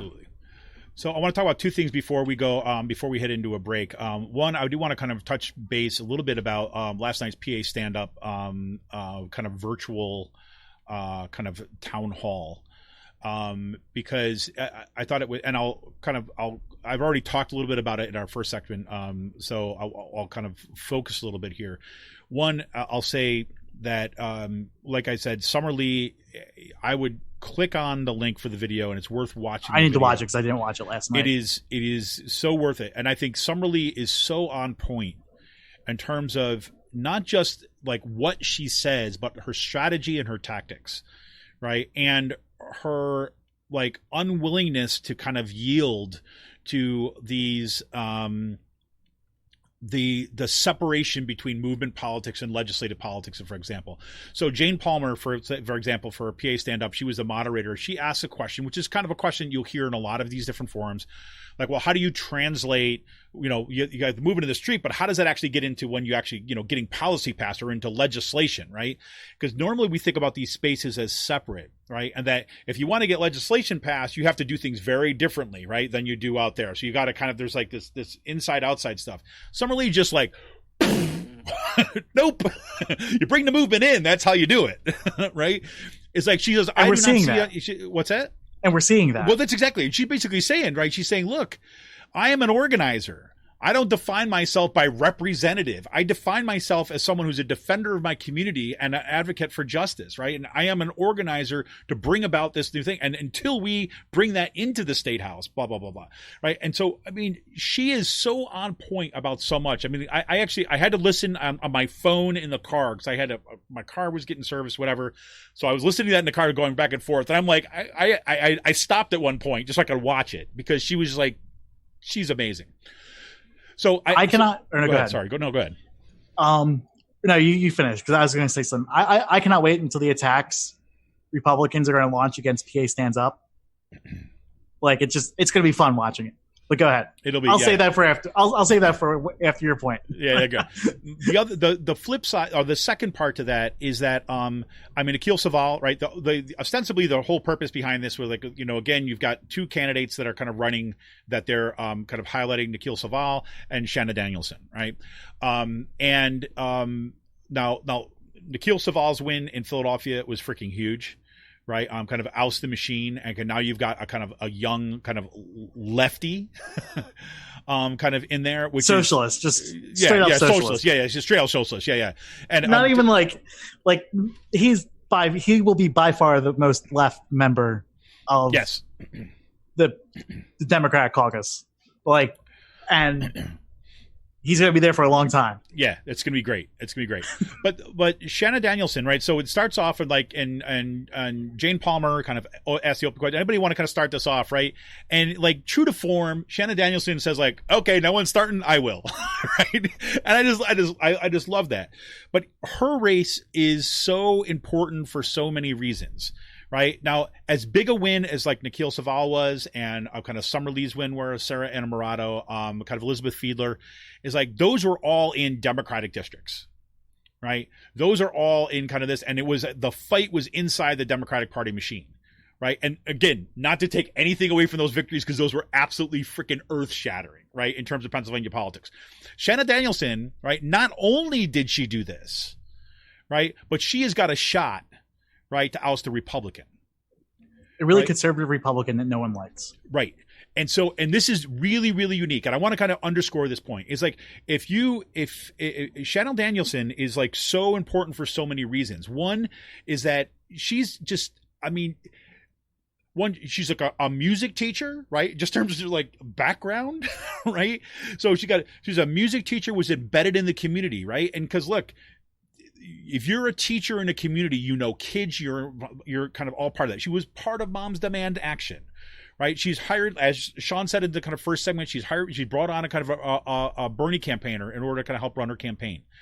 And her seat, and her the person who was the field director in Iowa, for Bernie's, but also this is also the benefit of having Smucker, and Becca Rass, we have the resources, the national resources within our own backyard. Right. And this is my main point. My main point is this. My main point about the Shanna Danielson stuff, right, is that not only we're at a point in this kind of burgeoning progressive movement here in Pennsylvania that we have an opportunity to get in what a freaking tenacious progressive, right, in that district, and ousting a horrible human being, right, and right wingling like Regan, right? Absolutely, just fucking despicable human being, right? Exactly. Not even just at the level of politics, right? Just Okay, so Mike Regan got caught having sex in his office in the Senate. And hasn't been reported on in the media yet. Everyone knows it. In Harrisburg, everyone knows it. But because the old boys club that is the Pennsylvania Senate and the Senate security, they've squashed this thing from getting into the media. And it should have been a story by now. And it's one of the stories that we were waiting for. And and Regan, pretty much what happened was, guard was walking by, heard a bunch of commotion, and opened up the door, and there was Regan having sex with a staffer inside his Senate offices. Just getting it out there. There you go. They just put it out there, right? So if you need one more reason to pay attention to this race, there you go. This is the guy. He abuses. He's a fucking womanizer. He's a misogynist asshole. I go right down the line. He is just a horrible fucking human being. Exactly. But that is not the most. So yes, getting rid of him is just it's a gift to everybody. It's a gift to humanity, right? Just vote for your humanity. But more importantly, Shanna Danielson is, like I said, a tenacious progressive, right? And she has built things, right, in that district, and she's a perfect example of what it means to say, okay, you don't win the first time, you come back and you run again. She ran in a seat that a Democrat literally never ran in. Exactly. And got 40% of the vote. It's unbelievable. And it speaks to her campaign and her personality and all this stuff. So one thing that I want you to do, and there's going to be a link in the show notes today, right? When you go back and do this, or just go and kind of Google her thing, is to donate to her campaign, volunteer for her campaign, because we've got an opportunity here, right? To take that next step in progressive politics. And with PA stands up kind of all in for that race too as well, right? You've got a kind of massive support and attention to, kind of on that race. And if we get behind her race too as well, and making sure that you're donating and supporting in whatever way you can, we have an opportunity to kind of pick up a seat, and not just pick up a seat with any Democrat, but pick up a seat with someone who's going to go in to be a fighter. I mean, like, I'm privy to some of the phone calls that are happening with like the national, like the statewide progressive table. Yeah, this is going to be exciting.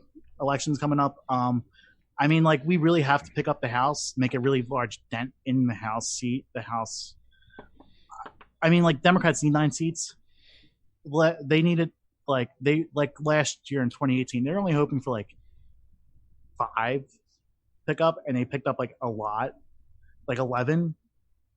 You know, I don't know, like, if they're playing conservative again. They have a new person running HDCC. So HDCC this year is ran by someone who's very competent, a lot more competent. Yeah, very competent person, Dina Gleason, who has like a lot of people, even from even last summer, the HDCC program, when she was getting it up and running with the Young Dems. You know, they were talking about how well versed she was, and a breath of fresh air with this campaign and what she's doing.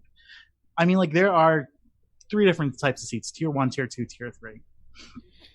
And tier 3 is just running people who waste money, and like, that is an important strategy for parties. I mean, look what Shannon Danielson did. And then I'll talk about this like in a broader sense, from like being on a couple of like the election phone calls in 2018 when like the national AV calls.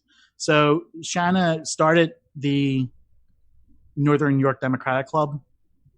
Like, there was never been a Democratic club in Northern New York County. Started that. It's now I think they got close to like 50 to 100 members. I wouldn't be like, but you're starting these Democratic clubs. She ran against Dawn Kiefer, a seat she was never going to win, but you still brought out 40% of the vote. And like, doing that, running candidates in seats that they have no shot at winning, it brings out at least an extra 500 to 1,000 votes for your top of the ticket. Like, that is something that America Votes was gearing in on in 2018. So like, that was like their strategy: as many people running in these down ballots, because it pumps up the numbers in your districts and brings more votes to your candidate. Like, seats you're not going to win. You know, also a thing that's going on, the congressional campaign, Eugene DePasquale. It's going to be one of the most targeted seats in the country. Now, like, you just don't dump your money in the Eugene's race. You dump your money in Eugene's race, then there's going to be a list of House seats that you would want to target, right? There's also a list of Senate seats. Now, in this district, there are 2 Senate seats up: Mike Regan and John DeSantis.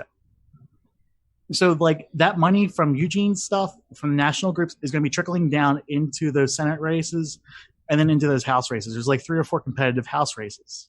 Brittany Rodas is running. Patty Smith is running against Sue Helm. You have Nicole Miller running against Greg Rothman. Tara Shakespeare running against Delosier.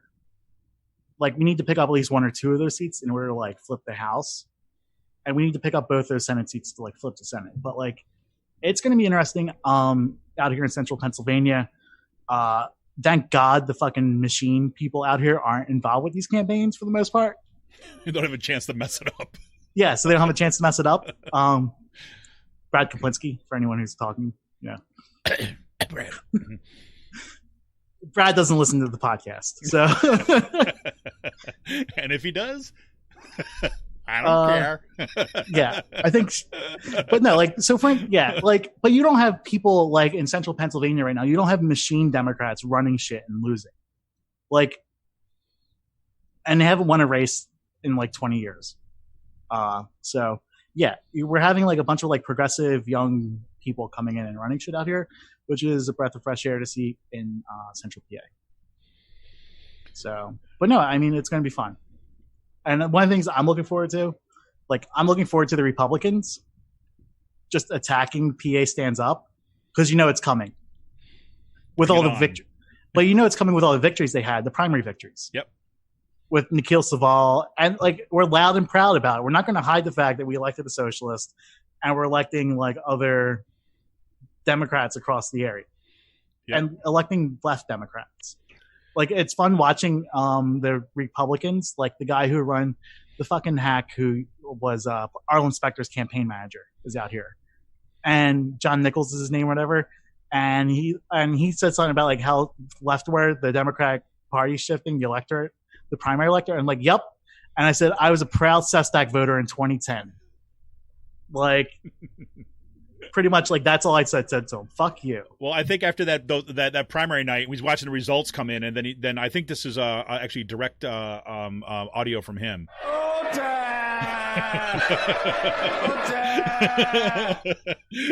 But it is amazing, like seeing how far left the Democratic Party has swung within the past couple of years. And I mean, like it took Sarah Summer, Fiedler, and Chris Rabb to get that going. Yep. I mean, like, yeah, and like, yeah, I mean, like, what, we have 5 progressive victories in the primaries, and then you got to think about it, like, how many seats got replaced? Democrats retiring are going to get replaced with Democrats who are further to the left.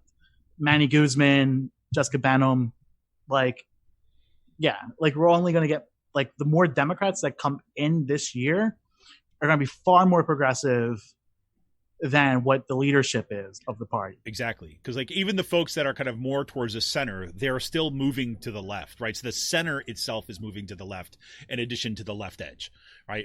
So that's, I mean. And it's also like Katie Muth is going to get more powerful. That's just about to say almost those exact words.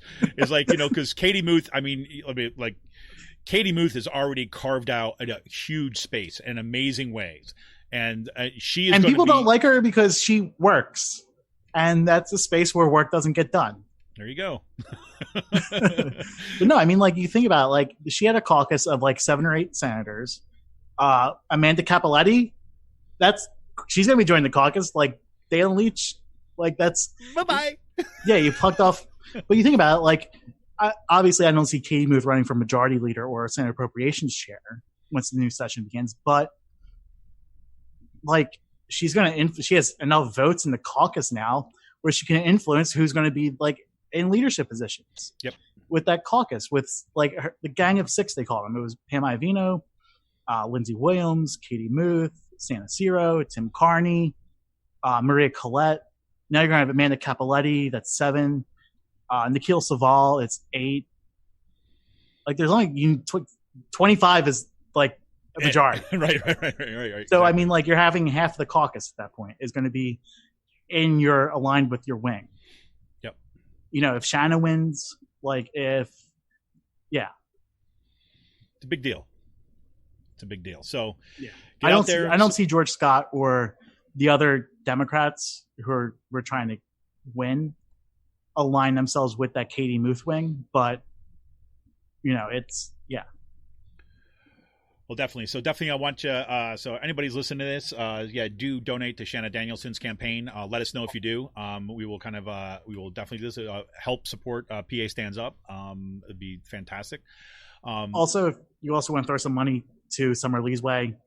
Always. Yeah. She knows how to spend her money. And she will be spending that money wisely out west. So, and possibly like in other parts of the state, but yeah. Like we have people who have money now. Yep, money for movements, right there. That we can do things with. Exactly. Yes. Okay. Last thing I want to talk about today is that one thing.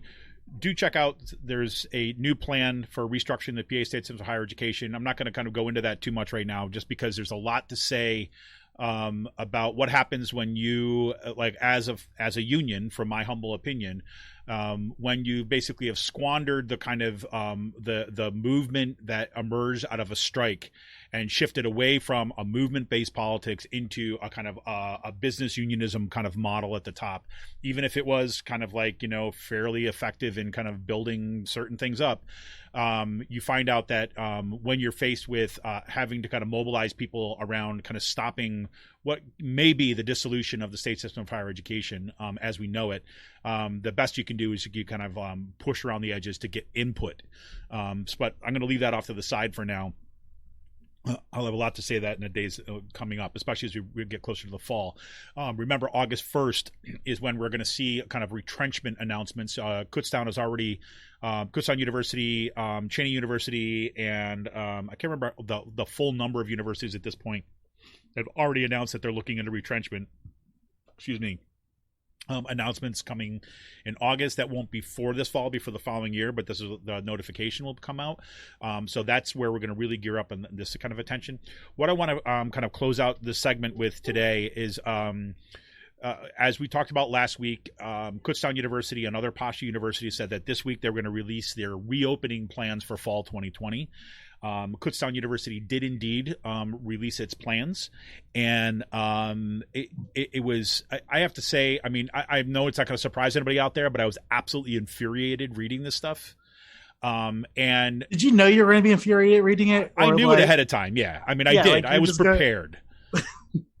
Like I did not walk into this kind of like thinking like, oh, maybe it's going to be good, right? You couldn't just shake your head. You're like, you know, it's just going to be bad, but like you've set the bar so low where you don't get pissed. Well, I'll tell you, like, here's what I expected. I expected going in that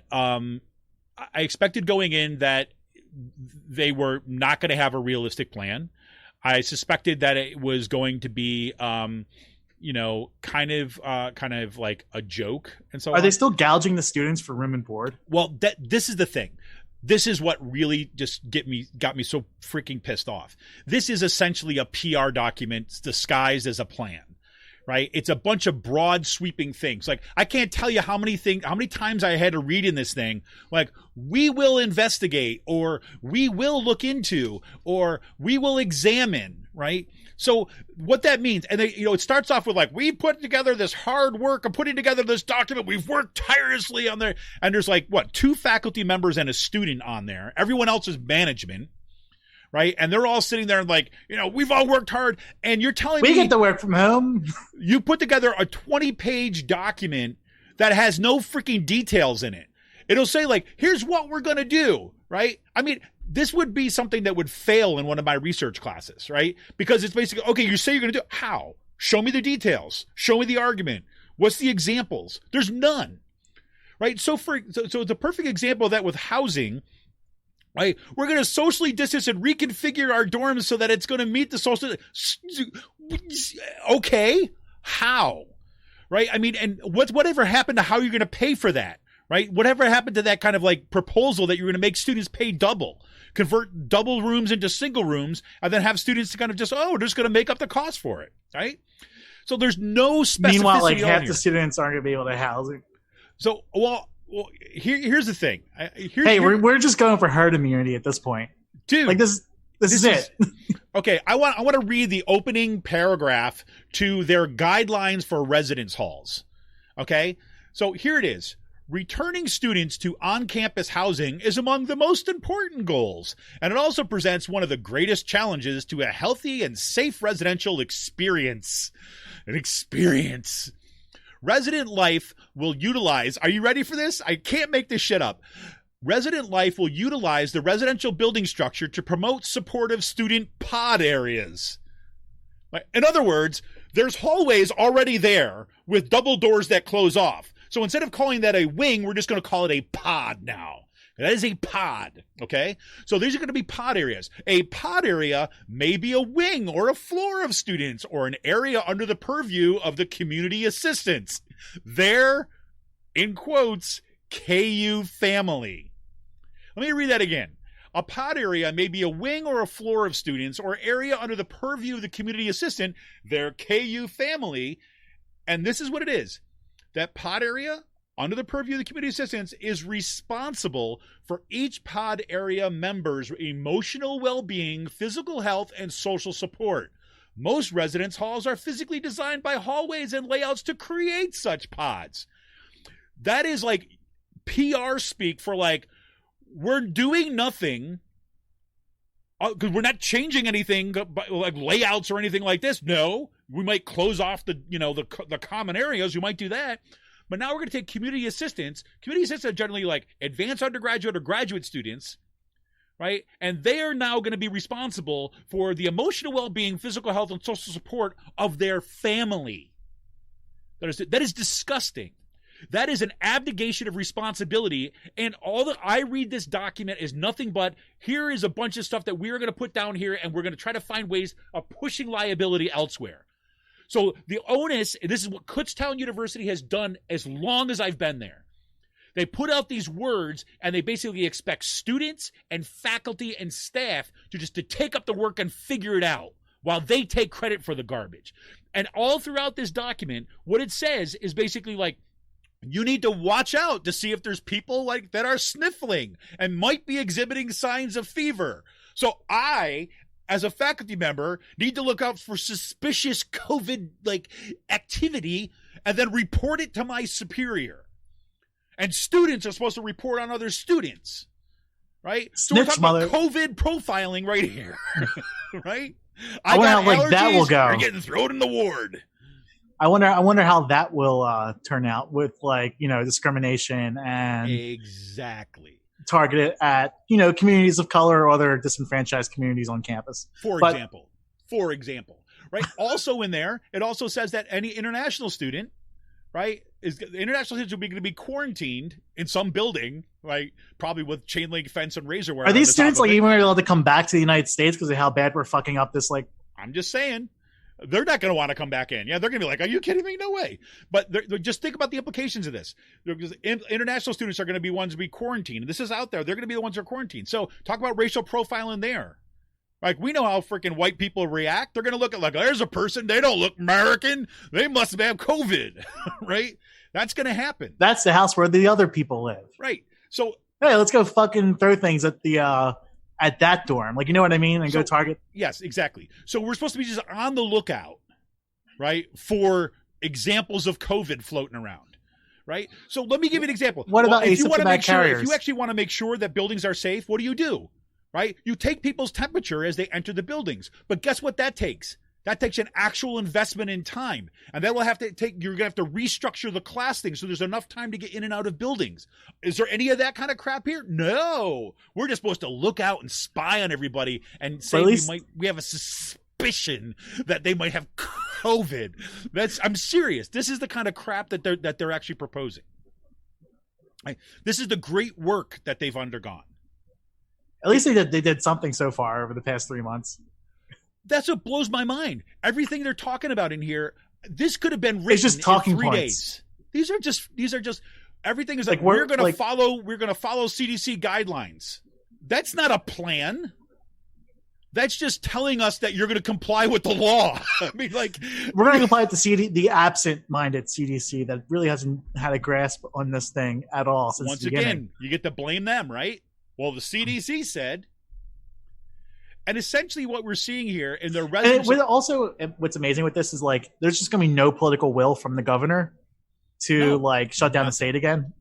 Exactly. Because, he even much as said it, yesterday, we have the testing capacity and that's it. Are you fucking kidding me? It's just I'm telling you, I'm looking for this one other thing that I want to read for the perfect example of what this actually being used to do. Oh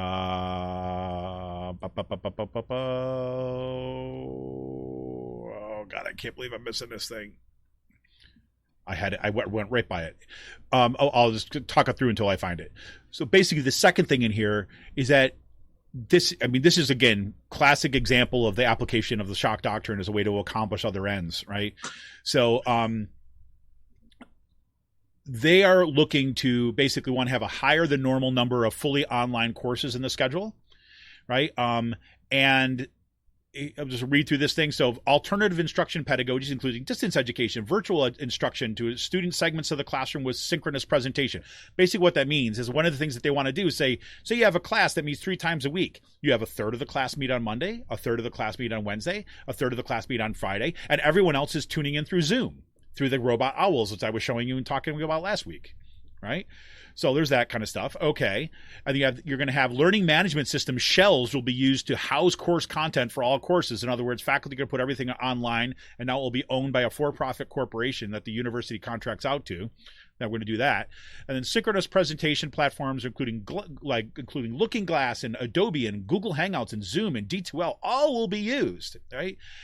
The thing that's key here is that what they say in the end is that they are going to be kind of use this kind of push towards online teaching, right, as a way to increase the use of online teaching, quote, even after the current COVID-19 crisis has abated. So this is where we're going, folks. This is the setup. The setup is like, okay, you have COVID-19. The chancellor has wanted to push things towards distance ed. When you move things into an online environment, necessarily what that means is that you're going to cut faculty members, you're going to increase class size, and you're going to kind of rely upon more contingent labor in order to make that stuff cost effective for the university. That's how this stuff works. So that's even built into this plan. And there's a number of things that I could go into here that I just frankly, we just don't have time. We don't have time to go into this whole thing at this point. The last one I want to point to is it just gives you a sense of how they're coming at this. Is they say students that they're going to be returning to fall all need to kind of establish a safety plan for themselves, right? A safety plan. That's really important. So what do they do with that safety plan? They just keep it in their head. They don't give it to anybody. They don't tell anybody about it, right? They just have to come up with this. And they do this all the time. I'm going to read this section. All students will need to have a safety plan, in quotes. This is their quotes, right? A safety plan prior to arrival on campus to be activated in the event. I mean, listen, let quarantine, isolation, or closures of campus residency halls become necessary. The next sentence. Students will be aware that they may be required to be relocated or sent home due to illness. The university will not require this plan to be submitted, but will expect the student to be prepared in case they come in contact or contract COVID-19 virus. Elements of the student's plan must include answers to the following questions. Where will the student go in the event they must leave campus? What transportation options does exist for them? Does the student have access to a vehicle? Do they have a registered vehicle on campus? Are they dependent on public transportation? How quickly can a student get to the designated location? Is emergency contact information provided? This is like all things. We will do nothing, right, to do this stuff. This is all on you, students. So come up with your escape plan. And we're not going to be held liable for any Exactly. lawsuits because they have another section here that says non-essential travel, which again, part of it is what the university funding for kind of travel related thing, but it's another way to say non-essential travel, you should avoid that. So if you as a student I was talking to recently basically says, oh, I went to Giant to pick up a bag of Cheetos. Now I got COVID-19. The university can say, you shouldn't have gone there. That was non-essential travel. We told you it wasn't in your plan. Right? I mean, it goes on and on and on and on. The biggest thing here, the lesson is, and ESU, I guess all the campuses have released their plans, and they're all very similar. They're all general, broad PR documents that are designed not to help and guide what was going on. No serious material commitments that are going on, or no idea at all about how this is going to happen. In food services, for example, they basically are leaving it up to Aramark at Kutztown, because that's our food service provider, the contract out to. They're saying Aramark will develop a task force and figure out how to deal with food safety. Yeah. You know that Aramark, the one that treats its workers so great and has such a great safety and food record? That guy, those guys. We're going to contract the whole thing out to them. So, you get sick because we have improper food distribution systems? Oh, blame Aramark. This is bad. So we'll see, but they say we're fully expected to get back to face-to-face teaching in the fall. So there we have it. So you're going to hear a lot more about this. I do want to give a notice out. You might have seen this out. Healthy Campus Bill of Rights, an organization that I've been working with on Kutztown University's campus. We were having a town hall on Monday. We had a meeting yesterday, and actually I've heard back from a number of people that want to come to this town hall to respond to what this document is, but are not able to make it on Monday. So we made a decision to postpone that. I believe to that following Monday. I'll have to look at the details again. So look for that announcement. So we're going to be moving to the following Monday or following week or something like this to make sure that we can accommodate kind of more people at that meeting. And the whole purpose of this is actually look at this. Okay, here's what they're saying. What are your reactions and responses? And then what do we do? Right. So we working meeting. So that's my little kind of joy for the end of the week, is that I've got to kind of deal with this crap now and start thinking about where we go for the fall. Gotta love that, Sean. Don't you wish you were still at Kutztown? Yeah. Best years of my life. Yes. Welcome. We can welcome you back to the Petri dish anytime you want, right? No, I'm good. You got COVID-19 or you got black mold. You choose. Well, like, one of the things that's like amazing about this is just like, I was just thinking, like, living in the dorms, like the norovirus. When one person gets a norovirus, stomach flu, it's like the whole entire fucking dorm gets it. Yep. I mean, this is exactly what's going to happen here. Yep. I mean, this is just going to rip right through the dorms. Well, think about it. It says we may post. Think about this. I mean, think about this practically. Just practically, it says we may post signs, for example, outside of like bathrooms and stuff, limiting occupancy. That's your plan. You're going to post a sign saying no more than 5 people at a time. You think about just practically speaking. You get up in the morning. You were out the night before at the bars, right? And you got to get. Oh my God, you're up late for class, and you got to get to class. You got to get to the shower, and there's already 17 people in the bathroom. You're gonna go anyways. It's amazing to me how, like, we haven't even like got through the first wave yet. Like, I mean, like, are people like not just like watching what's been going on across the country? Like, I feel like we're just like we've just said, yep, no, you know what, no, fuck it, we're just going to just deal with this. Like, you know what I mean? Like, it's like that just seems like what the plan is just fuck it. Like, you know what I mean? It's just crazy. We're just gonna, now like, look. I want to say that this is, and this will be the last thing I'll say about this, is that what is infuriating about this plan more than anything else, this PR document that they've released, is their refusal to have open and honest and transparent discussion about decision-making processes. That's what pisses me off more than anything else. Because look, if things are going to open in the fall and people are like behind an opening and people are willing to come back, right? You need real specific stuff to make it safe, right? Not general platitudes about what you will be doing.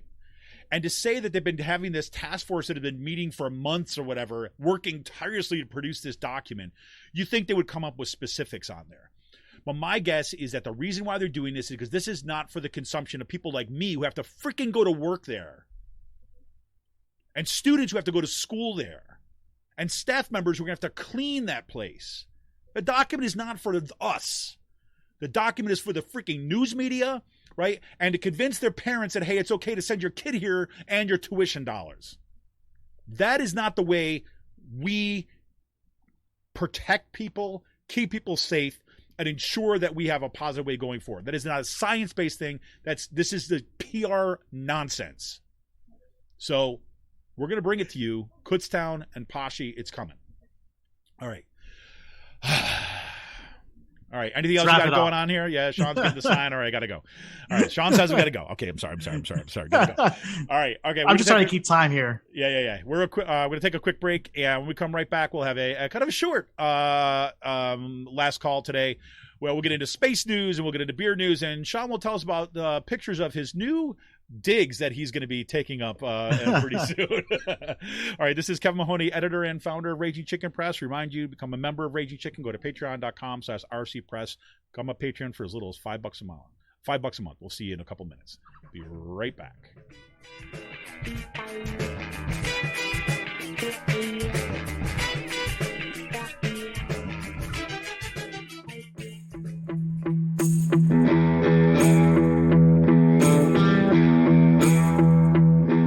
This is Kevin Mahoney, editor and founder of Raging Chicken Press. For the past 7 years, Raging Chicken Press has brought pull-no-punches, progressive reporting and commentary to the interwebs. Our long-form investigative pieces, stories that no access journalist wants to touch, or rollicking weekly podcasts strive to advance progressive movements and perspectives rooted in the struggles happening across the country or down the street. We've broken national stories and caused our share of discomfort in the halls of power.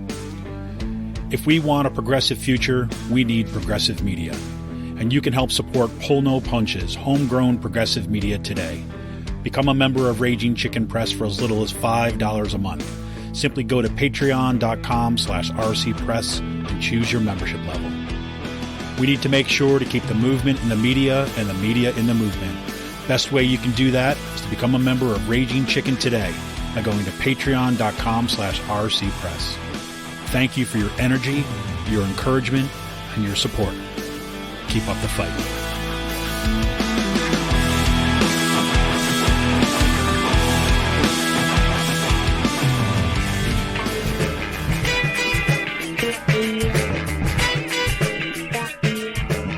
Welcome back to Raging Chicken's Out the Coop podcast. It's this week's Last Call. We talk space news, beer news, and whatever else is kind of going on here. Sean, right on the break, it was like, Sean's like, oh my gosh. What's going on, Sean? So like one of our people, one of my friends posted a picture at the Broad Street Market of none of the vendors wearing masks today. So he put a shame post in the Facebook group. Pretty much like, go. And like, no, I mean like, Green means go, Sean. Green means go. But when I go into the Broad Street Market, I wear my mask. Like, and it's like, it's true. None of the fucking vendors are wearing their masks. Like, either like the people behind, and I get it. It's like 80 degrees out, but like, and there's no AC in there, but like, you still have to wear the mask. And like, I wear the mask. You have to wear the mask. And my mask protects you. Your mask protects me. Yeah, and so my friend Jamie, who does all the political buttons for like the candidates in the area, he's pretty good at like making up like different, just like fucking around with stickers and all, because he's the buttoneer. He made instead of Broad Street Market, he put COVID Street Market, and just used their logo and just changed up the font, and yeah, that's awesome. There you go. The grand experiment continues, everybody. Here we go. Well, a couple quick things in space news this week. One, NASA, this is kind of fairly, I mean, it shows you the depth of the impact of the Black Lives Matter movement that NASA, right? And again, remember, James Bridenstine, I think his name is, again, who heads the NASA, was a Trump appointee. But they renamed its headquarters in D.C. after Mary Jackson, the first black woman engineer, kind of one of the kind of lead characters in the film Hidden Figures, that helped get, astronauts to the moon for the first time. So that is now named after Mary Jackson, which is a freaking huge deal. So congratulations to NASA to kind of make that about time you have the recognition. And Bridenstine basically even comes out and says, yeah, it's about time we have more recognition of kind of diversity and the contributions that kind of people of color and women have made to NASA. Yeah, you think? Yeah. But the only reason we got there was because the movement's in the streets. Once again, direct action gets the goods. Quick note on I finished Octavia Butler's Parable of the Sower, which I talked a little bit about on the podcast for the past few weeks. I started Parable of the Talents about halfway through, and I have to say I was stopped in my tracks at one point. Right, the book was published in 1998, and if you've heard me say on this podcast before that science fiction, good science fiction, takes a tendency that is kind of going on, it's kind of embedded in a culture, and projects that tendency out. Right, so that we can see it more clearly moving back. And in Parable of the Talents, there's I'm not spoil. There's not a spoiler. This is like in the first part, the very early part of the book. And if you read Parable of the Sower, you're already kind of introduced to some of this stuff. There's a character, his name is Senator, I forget his first name, but Jarrett is the last name. He's from Texas, who's running for president, right? And there's just been all sorts of kind of economic and social collapses happening kind of in the United States at this period of time. And so he's kind of on a surging candidacy for president. And he's a right-wing religious kind of fanatic, basically, who which is not kind of like what Trump was. But the parallels are crazy. And the fact is they talked about his slogan, right, for not only was it like law and order, right, but the slogan was to make America great again. It was literally, that's quoted. And I'm like, when I came across, I was like, whoa. This is 1998 that she's doing this, and she those exact words.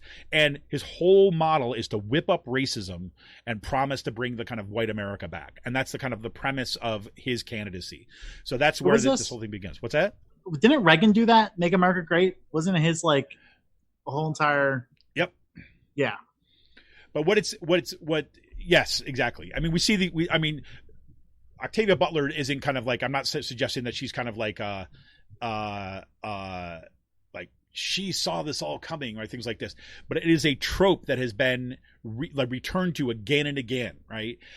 My point is like reading this book now, right? In the midst of kind of where we are right now, what's going on in this country is like, it's just like mind bending in many ways. And it takes place, like the actual dates are like 2027, 2029. It's like 2030s, right? That's kind of like the near future for us right now. But it's pretty wild. It's pretty wild. I was going to do some plugs for, I spent too much time on this, but for Free Will, they have, I'm telling you, if you get a chance, it's still available in their store, freewillbrewing.store. You can order there for pickup, or you can have it shipped to you. They've got this, it's called a Wild Blueberry Cobbler Mash. It is just absolutely spectacular. I would strongly recommend that. And of course, I had also the habanero IPA habanero called Safe Word, which is absolutely fantastic. I'm really looking forward to checking out their new one called Walk With Me a While. As I plugged it before, it's an English style pub ale brewed with a base of Maris Otter and a bit of crystal malt, hopped with Golding and Chinook, notes of crisp toffee, biscuit, and herbs of the earth at 4.2 ABV. They're coming out with a lot of these kind of low ABV ones, kind of summer drinking beers, sessionable beers and stuff that I'm really excited about. It's kind of cool to see them bringing in some English style pub ale, which I haven't really seen from them before, which I'm very excited about. So that'll be cool. It's gonna be nice to see some more of the kind of malt come back into some of their brews, which I'm very happy about. Have you ever had anything from McAllister Brewing Company, Sean? No, I never heard of them. Yeah, they're based in North Wales, and it's kind of like, I'd never heard of them either. My brother-in-law had told me about it, and so for Father's Day, he got me a couple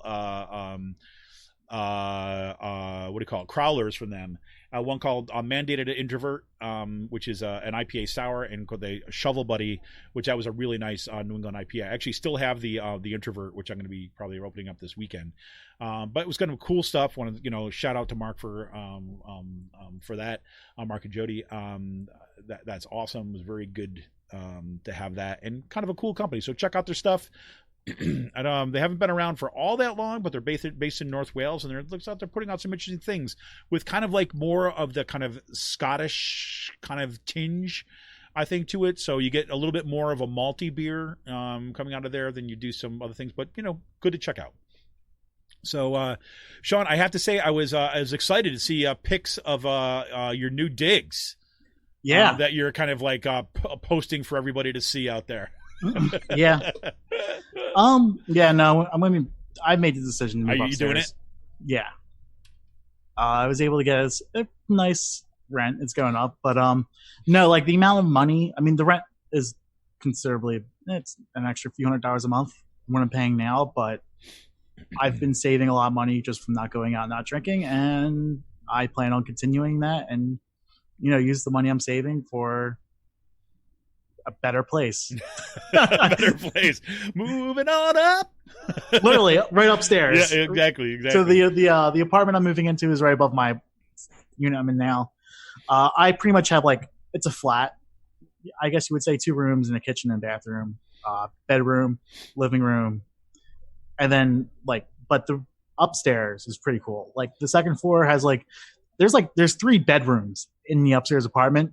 One is made into the office space, which is great with that built-in desk. I really like that. You've been talking about it, and I was like, actually, it's nice because you got a window right there too as well. Yeah, so I can get rid of this corner desk that I have. I can actually get a small dining room table to sit at, which is great. And then I looking to do other I'm trying to map everything out how I want to look, but no, that office space is great. And also you have enough room in that office space also to start your yoga studio too, right? Yeah. Well, I was thinking about having that to be the middle room. There's more flow in the space. Yeah. Well, I don't know. It can be in that room just because I'm going to put the couch in that center room. I just don't know how I'm going to incorporate anything. I don't even know if I want to get a TV yet. So yeah, it's just, I don't know what I want to do. Yeah. And how to map things out. But, yeah, the kitchen's nice. There's a couple bedrooms on the 3rd floor. And then, yeah, it's just, I when I moved into this apartment, I didn't want to be here for long, like in this actual place, and I've been here for 5 years now. So, things happen, but no, I've been saving money, especially during the coronavirus, and this is the type of thing where, I think I'm going to be in Harrisburg for a bit longer, and it's going to be a fun. What's also pretty fun about this is like there's a gum. I think it's a gum tree. Okay. Have you ever heard of that? Like, I've heard of it, but I don't know what it looks like. I have a picture in my head. They have like a rounded leaf, pretty much. Okay. It looks like a tall maple tree or like whatever, but it has like more of like a round. I think it's called a gum tree.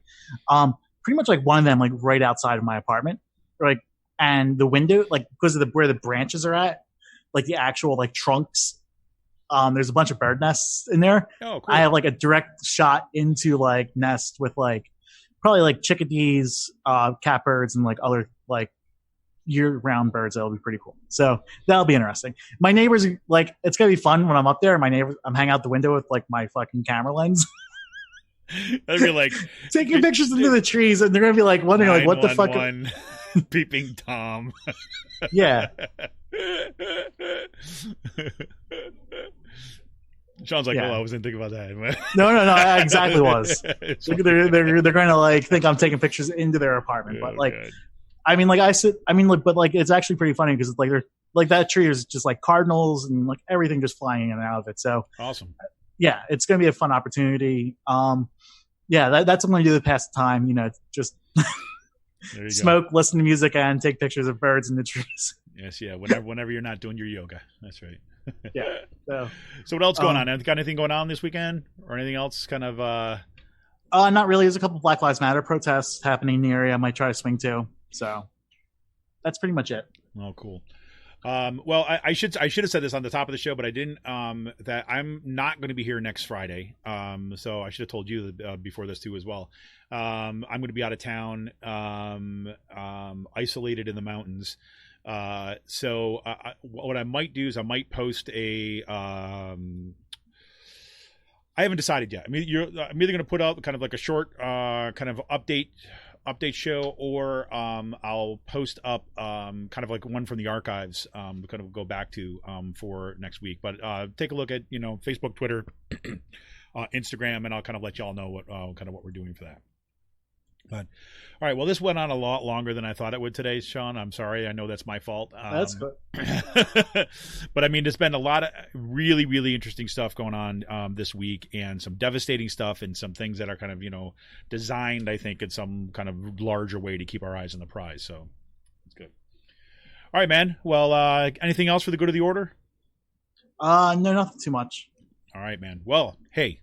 This is Kevin Mahoney, editor and founder of Raging Chicken Press. Want to kind of give a shout out to Brian and Christopher and Nancy, who are kind of active in our comment section on our YouTube channel, and remind everybody who's listening to this in a podcast that you can listen to or actually watch us stream live on YouTube. We're going to try to do right around the 10:30. Right around the 10:30 mark on Fridays, so that you have it as a kind of a regular tune in instead of what we were doing with the podcast when we're just recording. We could just kind of dependent on the day, so we'll kind of keep it in that range, so for future. So thanks for everybody tuning in, for watching this, and for the commentary. It's been fantastic. I want to thank everybody who's listening who has been a patron of us, and remind you to become a patron if you're not already by going to patreon.com/rcpress. Really, the support that has come from people right from the beginning of this project, right before we ever had a podcast or anything like this, that were supporting us from the get-go with Raging Chicken Press. I want to thank you tremendously. So we're looking to kind of ramp this up even more as we move forward. All right, this is Kevin Mahoney, editor and founder of Raging Chicken Press. Thank you all once again for tuning in. We will talk to you in some form next week, and then we'll be back to really hit strong later on. See ya!